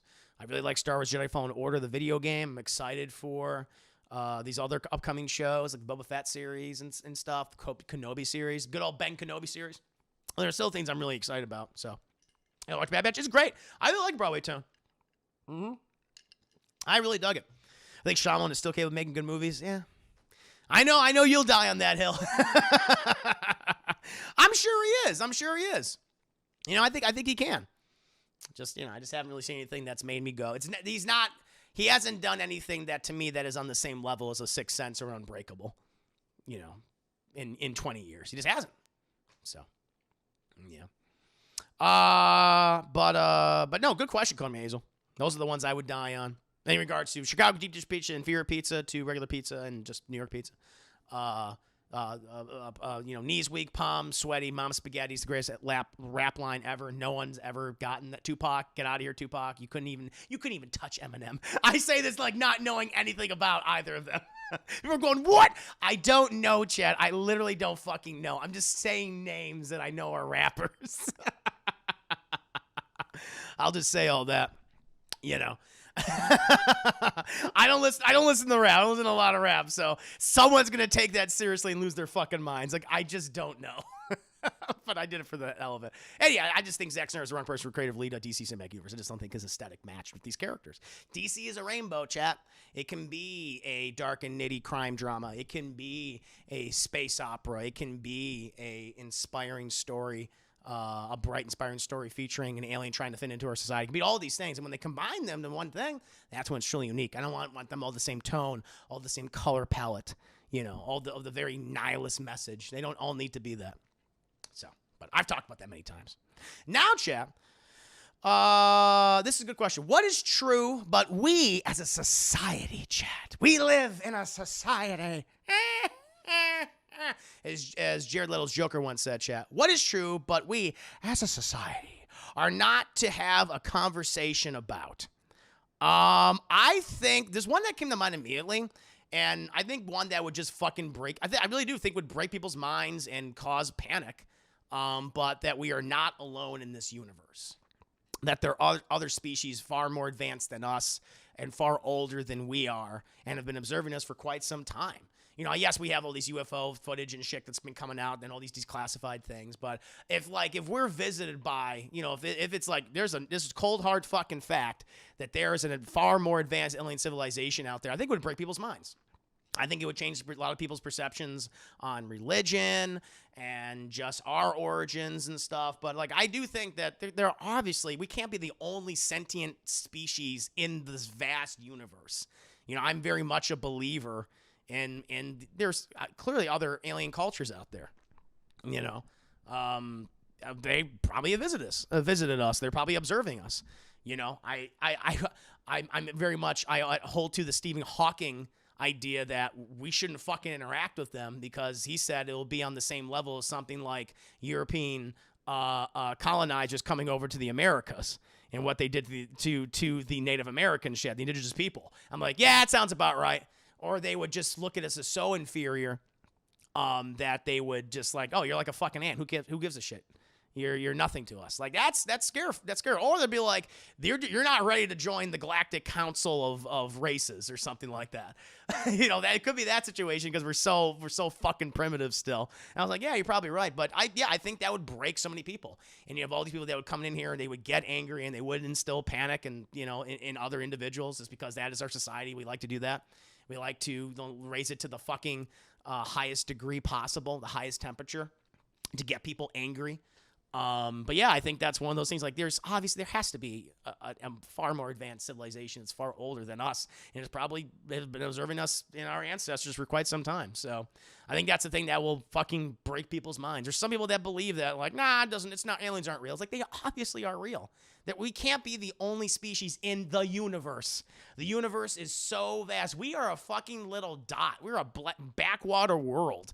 You know, we're like the equivalent of Tatooine, Chad. That's what we are. So, yeah, I think that'll blow people's minds. If they're able to visit us, they will not have any need from us. That's true. They're like, all right, whatever. Yeah. There are mad aliens around the universe. It's just too big. Yeah, see, V is it's like, I don't want that to happen. With the backward Hicks and the spiral arm, we need to exactly. Yeah, we're fucking Hicks. We're stupid. Yep. Here's why I don't buy that argument. To be able to travel from their system to ours requires a huge amount of energy, a great level of technology. True, and I think they have it. I believe that they probably have that kind of thing. They've mastered space travel, control of space and time, which I'd not be shocked by. Yeah. Reptilian shit. Those aliens have come when they saw how we keep fucking things up. I don't know, probably. I'm sure they check on us. They're like, all right, how are they doing? All right, still fucking up. I get it. Not because there's life out there, but because it's wildly improbable to reach us. Could be. Yeah. Oh, yeah, Glass is horrible, pro. Glass is I wasn't a big fan of Split. I thought Split was okay. But I was like, oh, Glass, okay. The fact that it had a good ending, had a really twist ending, if you will, chat, with like, oh, this is set in the fucking Unbreakable universe. And then he fucking messed it up even more in Glass. Glass is an awful fucking movie. Oofa, chat. What a terrible movie. Yeah, big understanding of things, probably. Yeah. I don't believe in aliens, but it makes for interesting science fiction stories. Fair enough. You know, to each their own. I mean, I know people that don't believe in aliens, but they believe in ghosts and stuff, and I don't believe in the supernatural. I don't believe in ghosts. You know, I'm like, that's not real to me. You know? But I do believe in an advanced civilization because there has to be one. Like, I can't believe we're the only one. I think that's improbable. I know I said bye, but do you think the apocalypse would actually happen? I mean, maybe. You know, possibly. It's just physics we don't understand yet. It takes hundreds of thousands of light years to reach another solar system. There's a limit. There's a limit to tech, in my opinion. But it's tech we can't even conceive of yet, which is a possibility. What about the great filter theory, where we kill ourselves or exhaust resources before we push ahead to space travel? Oh yeah, that's cool. Chris, did you know Orson Welles trolled a nation and they believe the aliens? Oh yeah, of course. Oh yeah, famously. Yeah. That's one of the most famous radio broadcasts of all time. People fucking went into people went into a fucking mass panic thinking that was real. And so I don't think that's a conversation people can have, because they will lose their fucking minds. Yeah. But there's Sunny has lab. Oh, definitely. I definitely think they're doing that. We've never been able to beat the laws of physics, and I don't think anyone can. I don't know, man. Those aliens, though. The aliens check out us and see. We'll skip here. Bro, I hope they're like the aliens from Arrival and not from Independence Day. Yes, I agree. There's no way aliens don't exist. They're just organisms from another planet, which could be millions of light years. Doesn't mean they have green guys and UFOs, how people imagine. Yeah, they probably don't even, they don't look like what they, if we do ever encounter aliens, they probably won't look like what we see in popular culture and media and stuff. Probably don't look too much different from us. I mean, who knows? Who knows? You don't believe in afterlife? Not really. No, I don't believe in afterlife. I don't know. My whole thing is I just don't know. I'm not an atheist.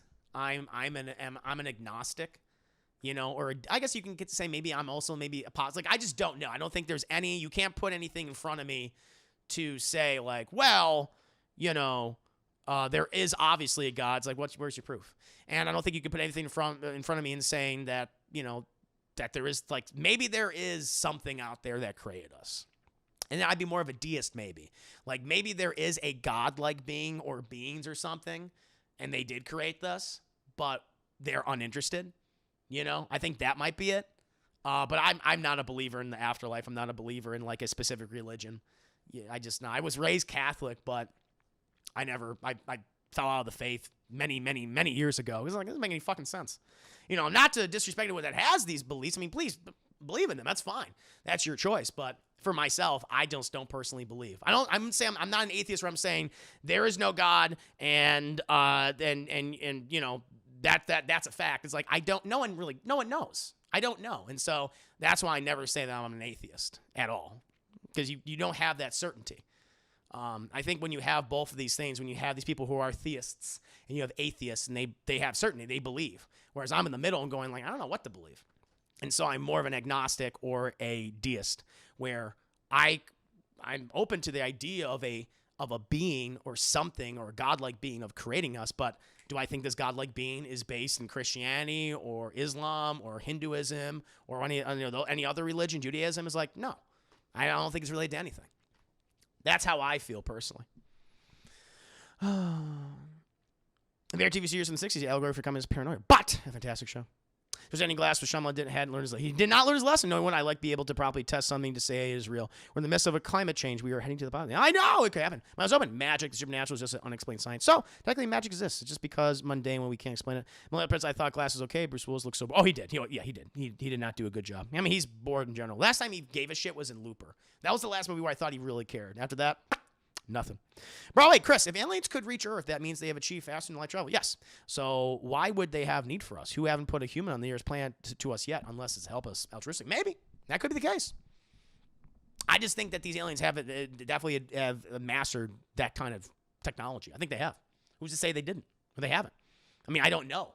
But I wouldn't be shocked if they did. If like there's another alien civilization that is traveling, then I feel like they are far older than we are. Far older. Just in human form. Yeah, how do you know Cowboy Bebop? Come on now. Aliens aren't real, and even if they are, fuck them, they're little bitches. Chrissy, I know you're more of a supernatural believer, whereas I'm the complete opposite. Agnostic. Yeah, agnostic or I'm a deist. Yeah, whatever you want to prefer. Yeah, I'm probably more of a deist. I think that's fine. You know. Yeah, I'm more the same way. I'm like agnostic deist. If you want to put a definition to me, a specific word to put on me, then sure. Probably I'm not religious, but I believe in a higher power. It just makes life easier for me to turn over in that and not stop trying to control everything. Well, my whole thing is just like I don't think there is a force out there that has a destiny for. I think you got to make your own destiny, your own choices. I don't believe in the idea of a God's plan or anything like that. I mean, again. I don't know. I just don't fucking know. There's nothing that you can put in front of me that says like this is a fact. Like none of it is. And like I just don't know these things. I think that's most people. Or you know, whether they want to admit it or not. We're not in control. We're only in control of ourselves. I don't think there's a being who is like you're gonna go that way. It's like nah. That's not how I feel personally. As much as I firmly believe there is has to be other space civilizations out there, the fact of the matter is that our galaxy is too vast. I mean, we won't see it in our lifetime. You won't see what what that'll be. Yeah, it's just too big. I think they had a decent take. They looked way different from the humans, which is good, which is probably what they will look like if we do encounter another alien civilization and they encounter us or they visit us. There's no space spirits we'll ever meet. Yeah, well, definitely in our lifetime, maybe for many generations. Yeah, I don't like episodes like that. Sometimes it's best to admit you don't. Yeah, that's what I'm thinking. I'm just like, I don't know. I'm not the one guy saying like that. Like, I'm not saying like aliens aren't real, but ghosts are real, or ghosts aren't real and aliens. I just don't, I don't fucking know. But I don't believe in ghosts. I always said I don't believe in the supernatural. That's just me. It hurts me, but it's accurate. If God exists, God is not good. Weird lollipop Lex Luthor. Damn. Presenting glass with Shyamalan. Oh, sorry. I read that already. That's what I'm saying. He was good in Looper. That was the last one he gave a shit about. Even for something like Star Trek Next Generation Enterprise going at Warp 9, will be around 80 years to travel across the galaxy. Damn, it's a long time. It's a long time, Chad. That's a long. Just part of God's plan. Well, definitely that. That's true. Yeah. Yeah, it's a good conversation, chat. What about alien ghosts? Yes, those are real. Alien ghosts are real, chat. Yeah, was that a fucking movie? Oh yeah, that was Final Fantasy: The Spirits Within. Like that was the enemy of the movie. They were fucking alien ghosts. Oh, that's ridiculous. That's right. That was the big fucking reveal was alien ghosts. That's right, chat. Oh, but good question, Carmaze. But that's one I think will just fucking break people's minds. It'll be that one. When we counter the alien civilization, throw everything that we previously believed about our origins or whatever, that's just, yeah, completely throw out of whack. That'd be interesting. Clem Hazel's next question, chat. What is an acting performance so good you momentarily forgot they were acting? I don't know. I looked at, I have several performances. I have about 5 performances here. Ever Nurturing is a 500 biddies. That was a great chat. I love everything in space. Really, yeah, no, it's fun. No, thank you. Ooh, chat. Big trouble in little China. Yeah, we can get honest, chat. We can agree to disagree. We can share my beliefs or just my general take on things and be like, yeah, that's kind of how I feel. I just don't know. I think a lot of people are just afraid to say I don't know. They want to just have like a position on like something as big as our origins or whether there is a God. Be like, this is the way it is and this is the fact. Where it's like it's not really a fact, you know. That's why I'm just like, I don't, there's nothing wrong with just saying I just don't know because no one really knows. But I think it's cool. I think it's cool to talk about, chat. And thank you again, everyone, Twitch for the 500, but he's really, really, really kind of you. But if I was thinking of like, so performances that they're so good, you momentarily forgot they were acting, or they were just so in the moment. A couple things came to mind, chat, where like it's related to maybe something that they also had in real life, like actors were going through the same problems that their characters are going through. To a degree, or like share experiences. But there were a couple of people that came to mind. Dustin Hoffman, Meryl Streep, and Kramer vs. Kramer. If you haven't seen it, chat, highly recommend you checking it out. The whole story is about like basically this couple who is divorcing, and those scenes between Dustin Hoffman and Meryl Streep, which are apparently like notoriously difficult to film because fucking Hoffman and Meryl Streep, they both got into the characters so much, but Hoffman almost became harassing, like even offset, just to get like Meryl Streep, like in his mind, to get more out of her, he was constantly like harassing her and acting like his character and everything, kind of like a little bit of a method acting. Actually, literally fucking slapped her. There's an iconic moment in the scene when Dustin Hoffman's character, Mr. Kramer, slaps Meryl Streep, and that's improvised. And she fucking was pissed, but they went on with the scene. But yeah, that is such a raw movie, and I think it really captured like these two people who were once in love and had a child and really grew to resent each other. And they hated each other, but they have all these conflicting emotions about it. Like that, to me, is like a really excellent film. And it feels real because it's a very real thing. You know, I think a lot of people's parents, I mean, people's parents have been divorced, you knew parents, or, you know, friends of yours who were getting divorced and stuff. And so, yeah, it's a very just common thing in our society, and I really liked how that movie looked at it, and it felt real to me. So that one always gets lost, and I'm like, God, these performances are so goddamn good. Another one, Chad, is Mickey Rourke in The Wrestler. Darren Aronofsky's The Wrestler, where that was kind of Mickey Rourke's coming back into like acting, where he wasn't just doing VOD release, you know, type of movies and stuff, but that, you know, where he's basically playing a retired wrestler who was abused by the system, who did drugs and alcoholic and all these other things. Channels kind of matched like Mickey Rourke's life as well. And he has this great fucking speech, and I'm kind of paraphrasing, where he's like, I'm just a fucking piece of meat, you know, but I have this one thing. He wants to reconnect with his family, and, you know, it's due to, you know, him not being there for certain people and trying to maintain these relationships or get new relationships despite all of his troubled experiences throughout his life.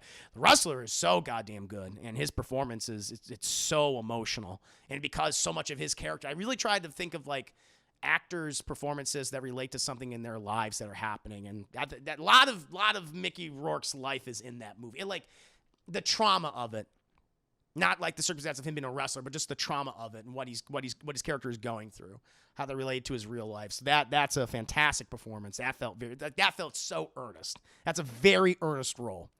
And I highly recommend checking it out if you've not seen it. Lady Gaga in A Star Is Born, and this is like, what I really like about that movie is, one, I think the relationship. I feel like most of it's improvised, but like even the initial scene when like Bradley Cooper's character and Lady Gaga like meet in that bar and they're flirting back and forth, and there's just like some really cute dialogue where he mentions her nose. He says, "Oh, I have a big nose. I think your nose is beautiful." Like there's just shit like that, which just felt really real to me, and the kind of how they're laughing and giggling and stuff like that. Just really, I was like, yeah, this feels real. And then just her whole journey to stardom, chat, which I imagine a lot of that was, that was her life. What she went through, the controversies and things like that. These other people that were attached to her, toxic personalities, maybe people she loved, but they had all these various problems. Maybe she had these various problems, and like that felt like both of their roles felt like very real, very honest, very earnest. And so definitely their two performances, but especially Lady Gaga and As a Star Is Born. Thank you for the 15 minutes. I hope everyone has a wonderful night. Noni Woman, hope you have a wonderful night too. Please do sleep well, get plenty of rest, and I'll see you next time. My heart's a pitter-patter. And again, thank you for the 15 biddies. Very kind. Very kind. Another person, Chad, is Jesse Eisenberg in The Social Network. This socially awkward person, probably is mentally ill to a degree, has trouble talking with people, has maybe perhaps sociopathic tendencies, and is really just consumed by ego.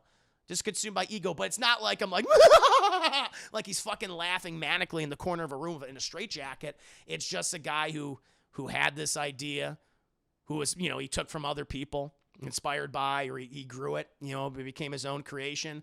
But it's all that where you bring in money, you bring in all these conflicting people, and you gravitate towards these big personalities or leaving your friends behind at the same time. It's just the allure of getting power and influence and money, and bringing out the worst in you. Already these personality traits that you have, but they're just increased because of who you're having out with, and all these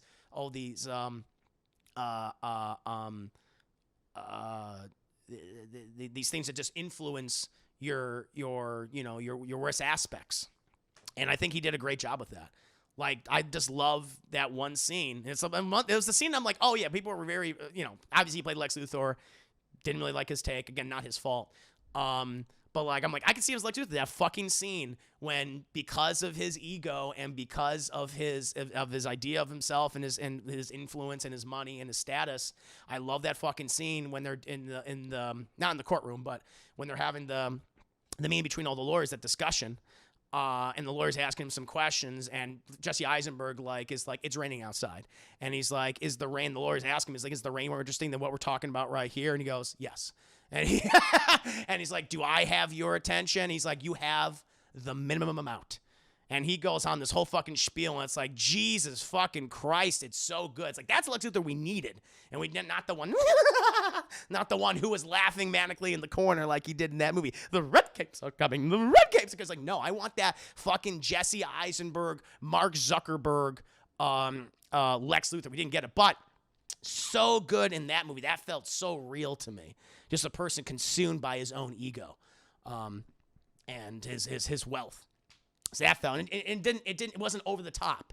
It was underplayed, but I was like, yeah, there's pieces of shit like that. I know people like that. I know people like that who act like that, who have this fucking ego and have a high opinion of themselves, and they all that shit. So I was like, that felt very real. Another person, this is for like a recent movie, chat, but again, it's like, oh my God, it doesn't even feel like acting, but it's like a lot of the characters in The Farewell, chat, which starred Awkwafina, but in particular, the person who played her grandmother, chat, her Nai, played by Zhao Junzhen, hope I'm saying her name correctly, who played the grandmother in that movie, who has cancer, and she's the only one that doesn't know she has cancer. Everyone else is visiting her, not letting her know, because they want to, because I mean, you have all these different cultures and how they treat tragedies and circumstances, Chad. I mean, whether it be in America or in Europe or in East Asia, like all these places around the world, how, you have like a family. It's like, it's a nice little look preview into a family dynamic, a dysfunctional family dynamic where all the characters feel very real. And the grandmother feels like that's an authentic fucking grandma right there, all about it. And it was just like the little things, like, she loves her grandchildren, but she's always like, you stupid child. You're so stupid. It was like these little fucking things that she was saying to Awkwafina or whoever else. I was like, yeah, and Awkwafina's performances felt very natural. That was the movie where I'm like, I really started to pay attention to her as an actress. I'm like, oh, I really like her. But yeah, the grandmother than that just felt authentic to me. That felt real. It felt like a documentary at times. I'm just watching this family just eat dinner and all the conversations going back and forth. And you have all the awkwardness and dysfunction and the dysfunctionality of it. That was perfect for me. I really, really like that. Michael Keaton and Birdman, I mean, I could see that to a degree. I mean, he got fucking, I mean, that went fucking crazy. But definitely like a man who's defined by his own, you know, success as, you know, which Michael Keaton was. He was defined as Batman for so long. He wanted to get away from that, but he also wanted to embrace it. Like, yeah, I could, yeah, definitely. Magic Dorman and Fargo, I'd see that. Maybe, but that, I guess. You know, I feel like Fargo it feels more comedic, you know? But there's definitely some ground in this too, but I still feel like it's more comedic, a little more fantasy-esque in a way. But I get it. Mahershala Ali. Mahershala Ali's that's another great example. Mahershala Ali broke me in the last scene, Moonlight, realized that he is the one that caused Sharon's mom to be drugged. Yeah, no. Mahershala Ali in Moonlight, that's a great pick. That one feels very real. That feels so authentic. And not to say like you have any of these other performances which are not, you know, authentic or that the actors didn't put their all in. I'm just trying to feel like that. It just feels so real to me. I was like, oh my God, this is just, you know, I could think of like amazing performances that I love. I could think of Leonardo DiCaprio in like The Wolf of Wall Street or Heath Ledger's Joker, you know, or Daniel Day-Lewis and There Will Be Blood. But like there is just a bit of fantasy-esque. I can't remember how to say it. I don't even know what the words to use, but it's a little slightly exaggerated, but not to like a bad degree. But I'm like, I know I'm watching them as a character. I know they're playing a character while I'm watching this, and they're doing it exceptionally well. But like these other specific roles I'm thinking of, like these feel like real people. Like just like I know these people from my own life, and these own experiences are just so grounded and they feel so real to me. That's just me. That's just kind of how I feel. Frances McDormand, 3 Billboards. It's a good movie. Harry Awkwafina will never redeem herself with a black scent in my eyes. Though if she hasn't used it, she would never count things. I'm not sure whether blame her more or a messed up culture. Yeah, you know. I like her, so to each their own, of course. To each their own. But now, Chad, we can go ahead, and speaking of Awkwafina, have a somewhat related, at least in the movie that she was in. We have another question from Carmi Hazel. People have been saying the actor Simu Liu in Shang-Chi is not good looking enough to be cast in the MCU, mentioning the character should have been played by a quote-unquote pretty boy. But it wasn't because as an audience member we like to see ourselves, regular people, represented on screen. Whereas in Asian countries, the audience typically likes to see quote-unquote pretty people on screen because they like that fantasy aspect in their media. This has sparked an interesting conversation in the Asian community on the internet about the cultural differences between Asians in Western countries like America and Asians in Asia. What are your thoughts on people saying Simu Liu is not good looking enough? This is Carmi Hazel saying this. In my opinion, people need to chill. It's not that serious. Marvel fans are going to see this movie regardless of where you reside in the world. You've been invested in this franchise for over a decade, and this is the hill you die on. Get over it. He's fine. Also, half the people in the MCU are over 40 years old with a receding hairline and gray hair. People all over the globe was fine with that. Or, yeah, are fine with that. True. I have two. Well, number one, I feel like I didn't even know about this. I didn't know that there was this portion of the, I mean, there's always is. I've gotten really good at just kind of ignoring what a lot of the internet is saying about most people online. I've gotten really fucking good at that. You know, I mean, I'm on Twitter, I'm on Facebook. Usually I'm posting content, interact with people, but I've gotten really good at just completely just blocking that out. I know that fucking kung fu shit. I'm really good at that shit. But I feel like people that are saying that Simu Liu is ugly or not handsome enough to play a superhero or that character, a leading man, I think part of it is these people are projecting their own insecurities onto another individual. I think that's it, and why they have to constantly, point out their looks, because inside they feel insecure and they feel lesser. I feel like that always plays a big role into it most of the time. Like you see, they have these YouTubers come out and they're saying, this guy's not as handsome, this girl's not as good looking or whatever. And it's usually because these people are very insecure of themselves and how they look. I do believe that. And the fact that they fucking are wasting time talking about this just shows how shallow they are as people and probably how unhealthy they are mentally. I do think that's a thing. I believe that. But Simu himself, I thought he was a good-looking guy. I was like, yeah, he's a handsome looking guy. He's a handsome man. I'm not familiar with him as an actor. What he did before. Got like this. I think this might be the first thing I've ever seen him in. I don't know if I've seen him in anything else, but I thought he looks good. Yeah, there's nothing, I mean, it's because I think that there is such emphasis. I'm not gonna be like, well, the thing is, you gotta have personality. That makes you good looking. It does. Like, people are like, oh, personality. Come on, Chris. But no, I really do think like personality and confidence in yourself, that is attractive. That is sexy. Where you don't have to be, I don't know, the most gorgeous guy in the world, the most gorgeous woman in the world. But if you have other things that add to your the whole package, if you will, chat, that increases your attractiveness. To have that confidence, to be charming, to be self-deprecating, to have a sense of fucking humor. These things I think are very important. They add to one's attractiveness. I think when you look at someone like Mark Ruffalo, like I think he's a handsome-looking guy, but is he classically handsome?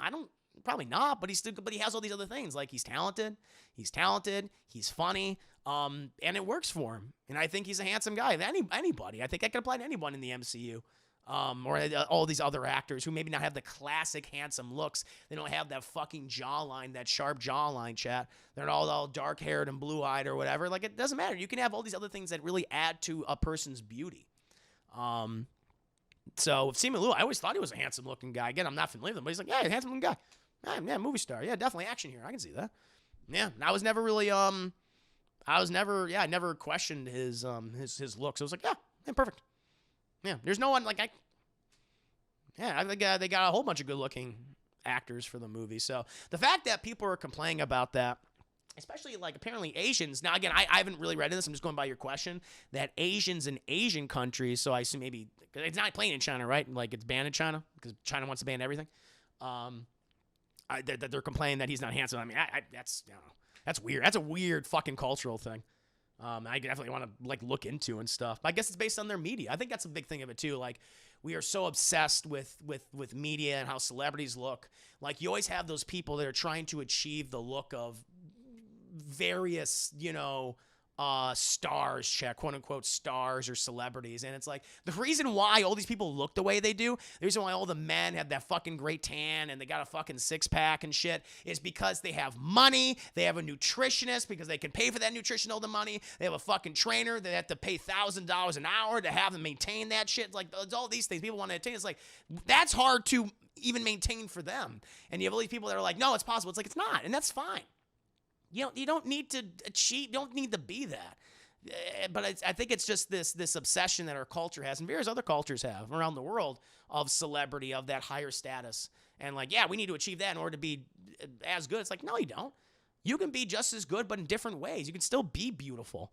You can still be handsome. You can still have that great personality. You don't have to need all that. That is a rare thing that, and trying to achieve something like that, it is unhealthy. It's unhealthy. Yeah, that's how I feel. You just had to be Chris Evans. Well, fair enough. Fair enough. So that's just kind of how I feel about it, chat. Yeah. What else we got here? Chat? What are you guys saying? Look at JRPGs and Korean MMOs. The males are the same. Yeah, they all look the same. All very pretty. Big old eyes. Chris, you see that Simu Liu said about Pavilia being no different than the being gay? The internet pulled old receipts is the worst. I think. I hope it doesn't sink. Was that what he's saying? I didn't hear about it. I didn't know about it. Does he believe it now? So, I mean, I get it. People are trying to cancel him. Everyone's about cancel culture. It's like, if he says, I mean, you know what can help the situation? He says, yeah, I don't believe that anymore. I was ignorant to that. I mean, Chad, I talked about it. We've all said stupid things, like when we were younger, or things that we were ignorant to, or we didn't have enough knowledge. Like in middle school, I talked about this. Like in middle school, I would say, "Oh, that's so gay." Like everyone in middle school was saying, "That's so gay," or we would say the word, we would say the word faggot, not knowing just how hurtful that would be to people. But as I got older, I realized, like, oh my God, that is a horrible thing to say. That is not saying, because we think when we say, "Oh, something's so gay," it's like, well, it means stupid. I'm not really insulting gay person, but you don't realize like how offensive that is. And we mature as individuals, and we can say like we were wrong for saying these things, It was over time. I mean, look at media, look at the history. But I don't think we should then cancel or destroy a person's life because of the ignorance they were. They were ignorant, but now they're better. They're smarter. They're more mature, and they realize their mistakes. And so, we said the word retarded all the time. I told you about my kindergarten teacher. Like, I think Chris is retarded.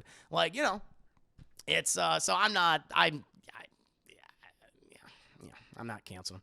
Haven't seen an MCU actor get as much hate since Brie Larson. And I know that probably the big reason why, because he's very active in talking about getting roles for people who are of minorities or of different races or nationalities in big Hollywood films. And there are certain people that don't like that. And they want to find something when they uncover something on the guy. And so I get it. At the end of the day, it's just, I'm pretty sure he doesn't believe that. I'm sure if someone would ask him a question, he would be like, I don't believe that, and then we could move on. There are far more important things. The reason why is, and this is a bigger conversation. The reason why people like to focus on these small things is because they're easy. They're really fucking easy to talk about and to get everyone's opinion, because everyone's got to have an opinion on this. It's very easy to talk about and very easy to get mad. They don't want to deal with like the really big problems. So, it's just like I'm sure he doesn't believe that. That's just me. That's just me, champ. Yeah. I guess I used to say stuff like that as a kid. I'm not a neurodivergent and queer. And I'm both neurodivergent and queer. Now, when I say that's gay, it's a good thing. There you go. There you go. Yeah. Yeah, there you go. Chris is special. There you go. Yeah. Mm-hmm. So we say stupid, like in chat, we say stupid things when we're younger because we're ignorant. But I think as we grow up, we grow older, we become more mature, and we simple Chris.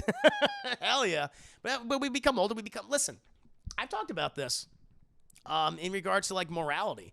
You're not born with a moral compass. That thing is taught to you. It's taught through experiences. Little kids are cruel little pieces of shit. It's not true. But as you get older, you become more mature and you realize your mistakes.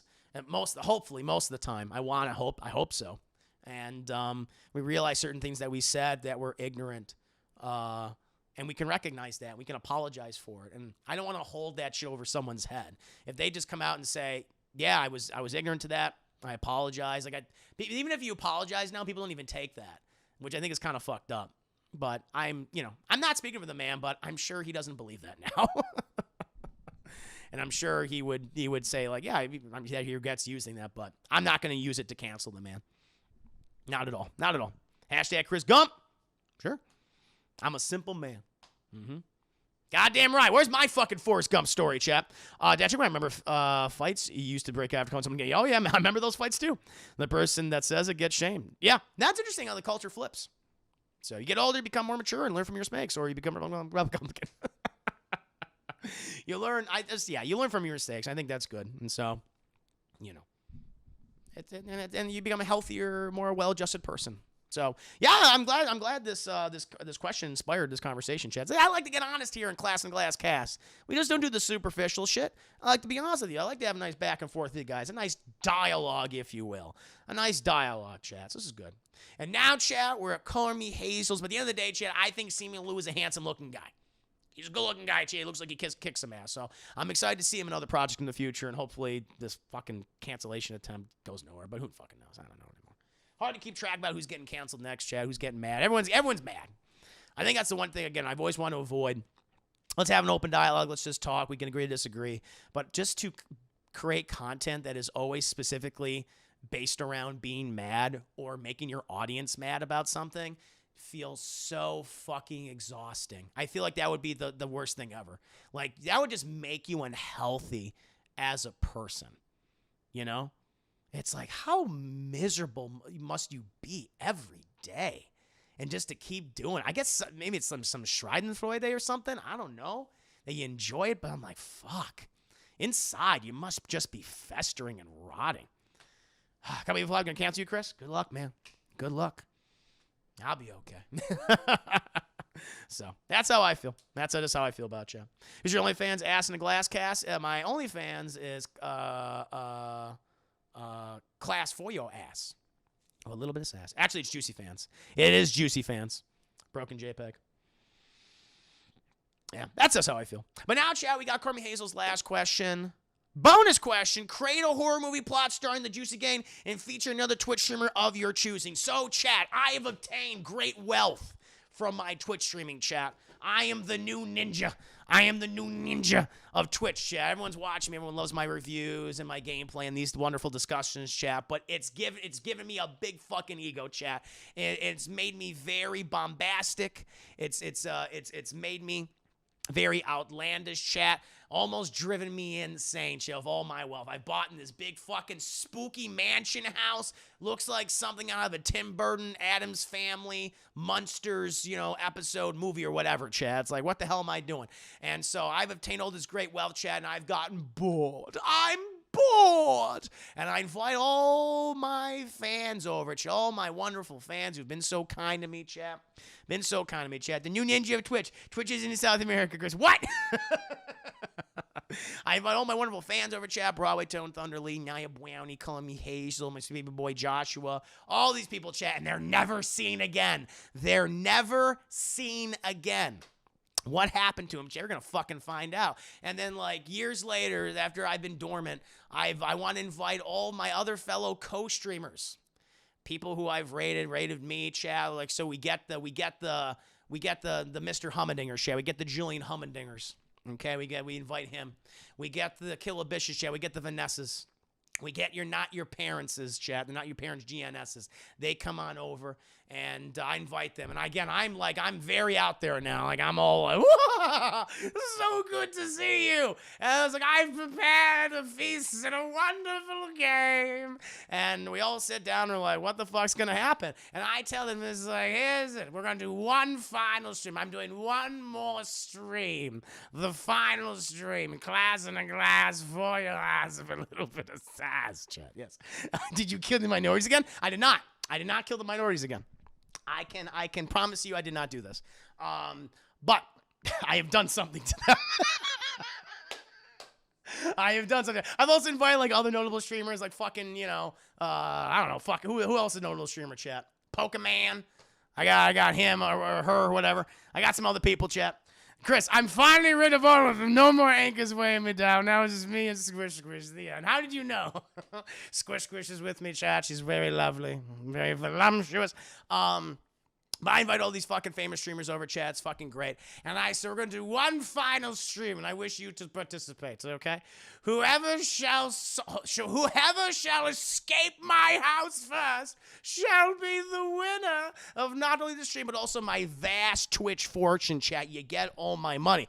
Everyone's at this point is like, what the fuck are you talking about? And it's like, here's the fucking big reveal, chat. All of a sudden, their chairs, they get these fucking straps that come out from nowhere, chat, and they're stuck in the fucking chairs and they can't move, and they're lowered down. They are lowered down into the bowels of my house, chat, which is far deeper than you can possibly imagine, chat. It goes like so many feet down, and they're all put in the different rooms, chat, where they must battle my abomination fans, chat. So, chat, I inspired by like Tusk, where I've sewed you all together. Or of like different animals or like broccoli and shit. And so Joshua, he actually is a broccoli boy now, chat. He's more broccoli than man now. And so like he's an actual broccoli abomination. Call me Brownie is like call me Hazel, Nia Brownie, combine of brownies now, chat. And they each person that's being filmed, and you gotta fight him with chosen weapons, chat. Ducking Henry, you're actually part duck. You are part duck. Millennial Prince, I've sewn you into like a Prince costume. Like, both not only like British royalty, but also like Prince, the singer. And so you're like a combination now, Broadway tone. I've just constantly had you watch Broadway shows. And so you're transitioning between Phantom of the Opera, like Music of the Night, and like fucking Hamilton shit. And it's fucking nuts. And so each Twitch streamer needs to fight you, and they get like various weapons and stuff at their disposal, but some of them obviously fucking die, chat. Some of them obviously die. Maybe you guys die, maybe they die, until eventually, Chad, because I've enjoyed myself so much, it cuts to a point where you get like a group of survivors, Chad, I don't know, kill a bitch, maybe Mr. Hummendinger, maybe you get those that like lost some fucking limbs, gonna be some Saw-esque elements in there, okay? But then I'm in there and I'm fucking messing with them and trying to get them killed, but I inevitably fall into like one of the pits and shit, while you guys are running away, and I'm overrun. I'm overrun by my former fans who I've turned into Twitch abominations, chat. And so you all start like ripping me apart. I'm like, choke on it. Like from Day of the Dead when they killed that one guy who was the villain, the human villain in Day of the Dead, chat. And so you just all fucking rip me apart, chat. And eventually those other people, they do escape. And the house like falls in itself, chat. It's fucking nuts. And my legacy is destroyed, chat. But you do get revenge on me. You do get revenge on me this time, chat. You do kill me horrifically. And that, my friends, is my juicy gang movie featuring various other streamers, chat. I'm gonna call it the Juicy Gain House of Nightmares. That's what we're gonna call it, chat. I think that'll be good. Juicy Gain 1. We'll see. Maybe I'll come back, chat. Maybe I'm like Jigsaw, where even though I'm fucking dead for most of the franchise, I have acolytes, like 5 fucking movies, and you can do all that shit. Justice is served. Yeah, you kill me, chat. It all works out. Well, I'm black, so Prince costume would be appropriate. But then you're also like half, like, like British royalty too, because I've like sewn you into one. So you'd be like an abomination. It'd be great. Yeah, we'll rip you one new one, all right. Oh, God. At least none of us are the bad spear-chucking people this time, right? I made sure not to be offensive. Yeah, Hunger Games, it's like human, it's like Clue, with a little bit of Saw, because there'll be like puzzles you gotta solve, but then also deal with my abomination, Twitch fans. Definitely Human Centipede and Tusk. That's big. That definitely plays a role in it. That'll be a big thing. So how do you like it, chat? No, you're involved. You're like a duck abomination, Ducking Henry. Deadpool, you'll actually be like Deadpool. I will sew you into a Deadpool costume, and you'll sound like Ryan Reynolds. Like I'll actually kill Ryan. I'll get Ryan Reynolds, and I'll put like his vocal cords inside you, so you'll sound just like him. It'll be perfect. It'll be fucking perfect, chat. Emily, how you doing? I'm talking about how I would turn the chat into abominations in my house of horrors. You can be a part of it too, Emily. You want to be a part of it too? This summer, Chris is canceled permanently. Oh no! I give it this 5 out of 5 ass to mouse. Like Henry, 200 biddies. I approve. Yeah, I see. All you guys are a part of it.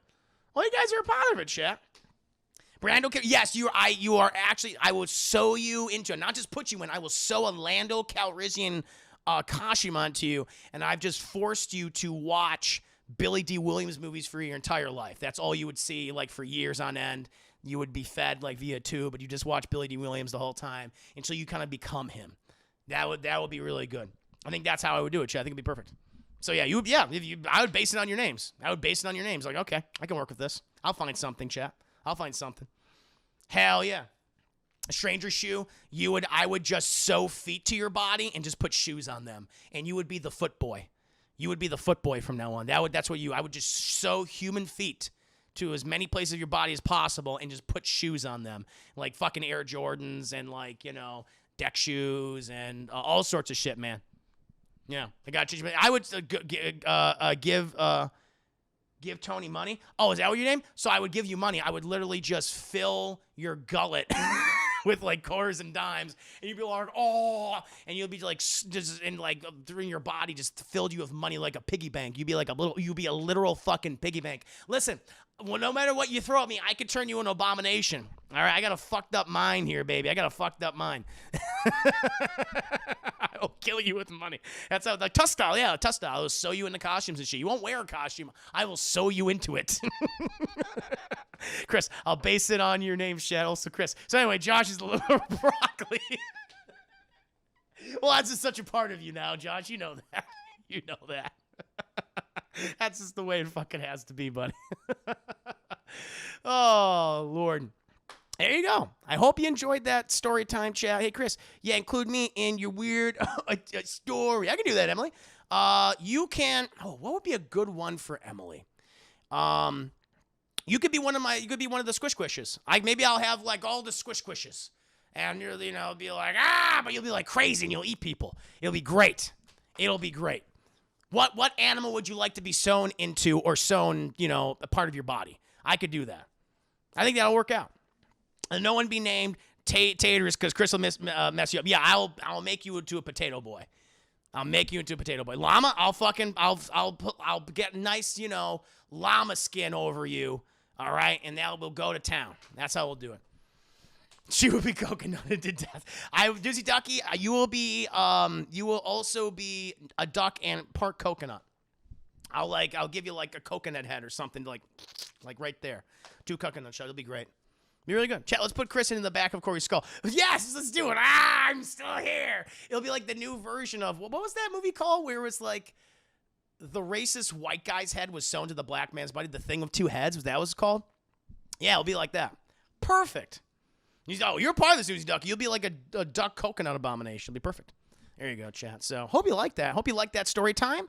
Again, call me Hazel Thunder Lee. I will like put electrodes inside of you, and you'll be like a proper like Frankenstein.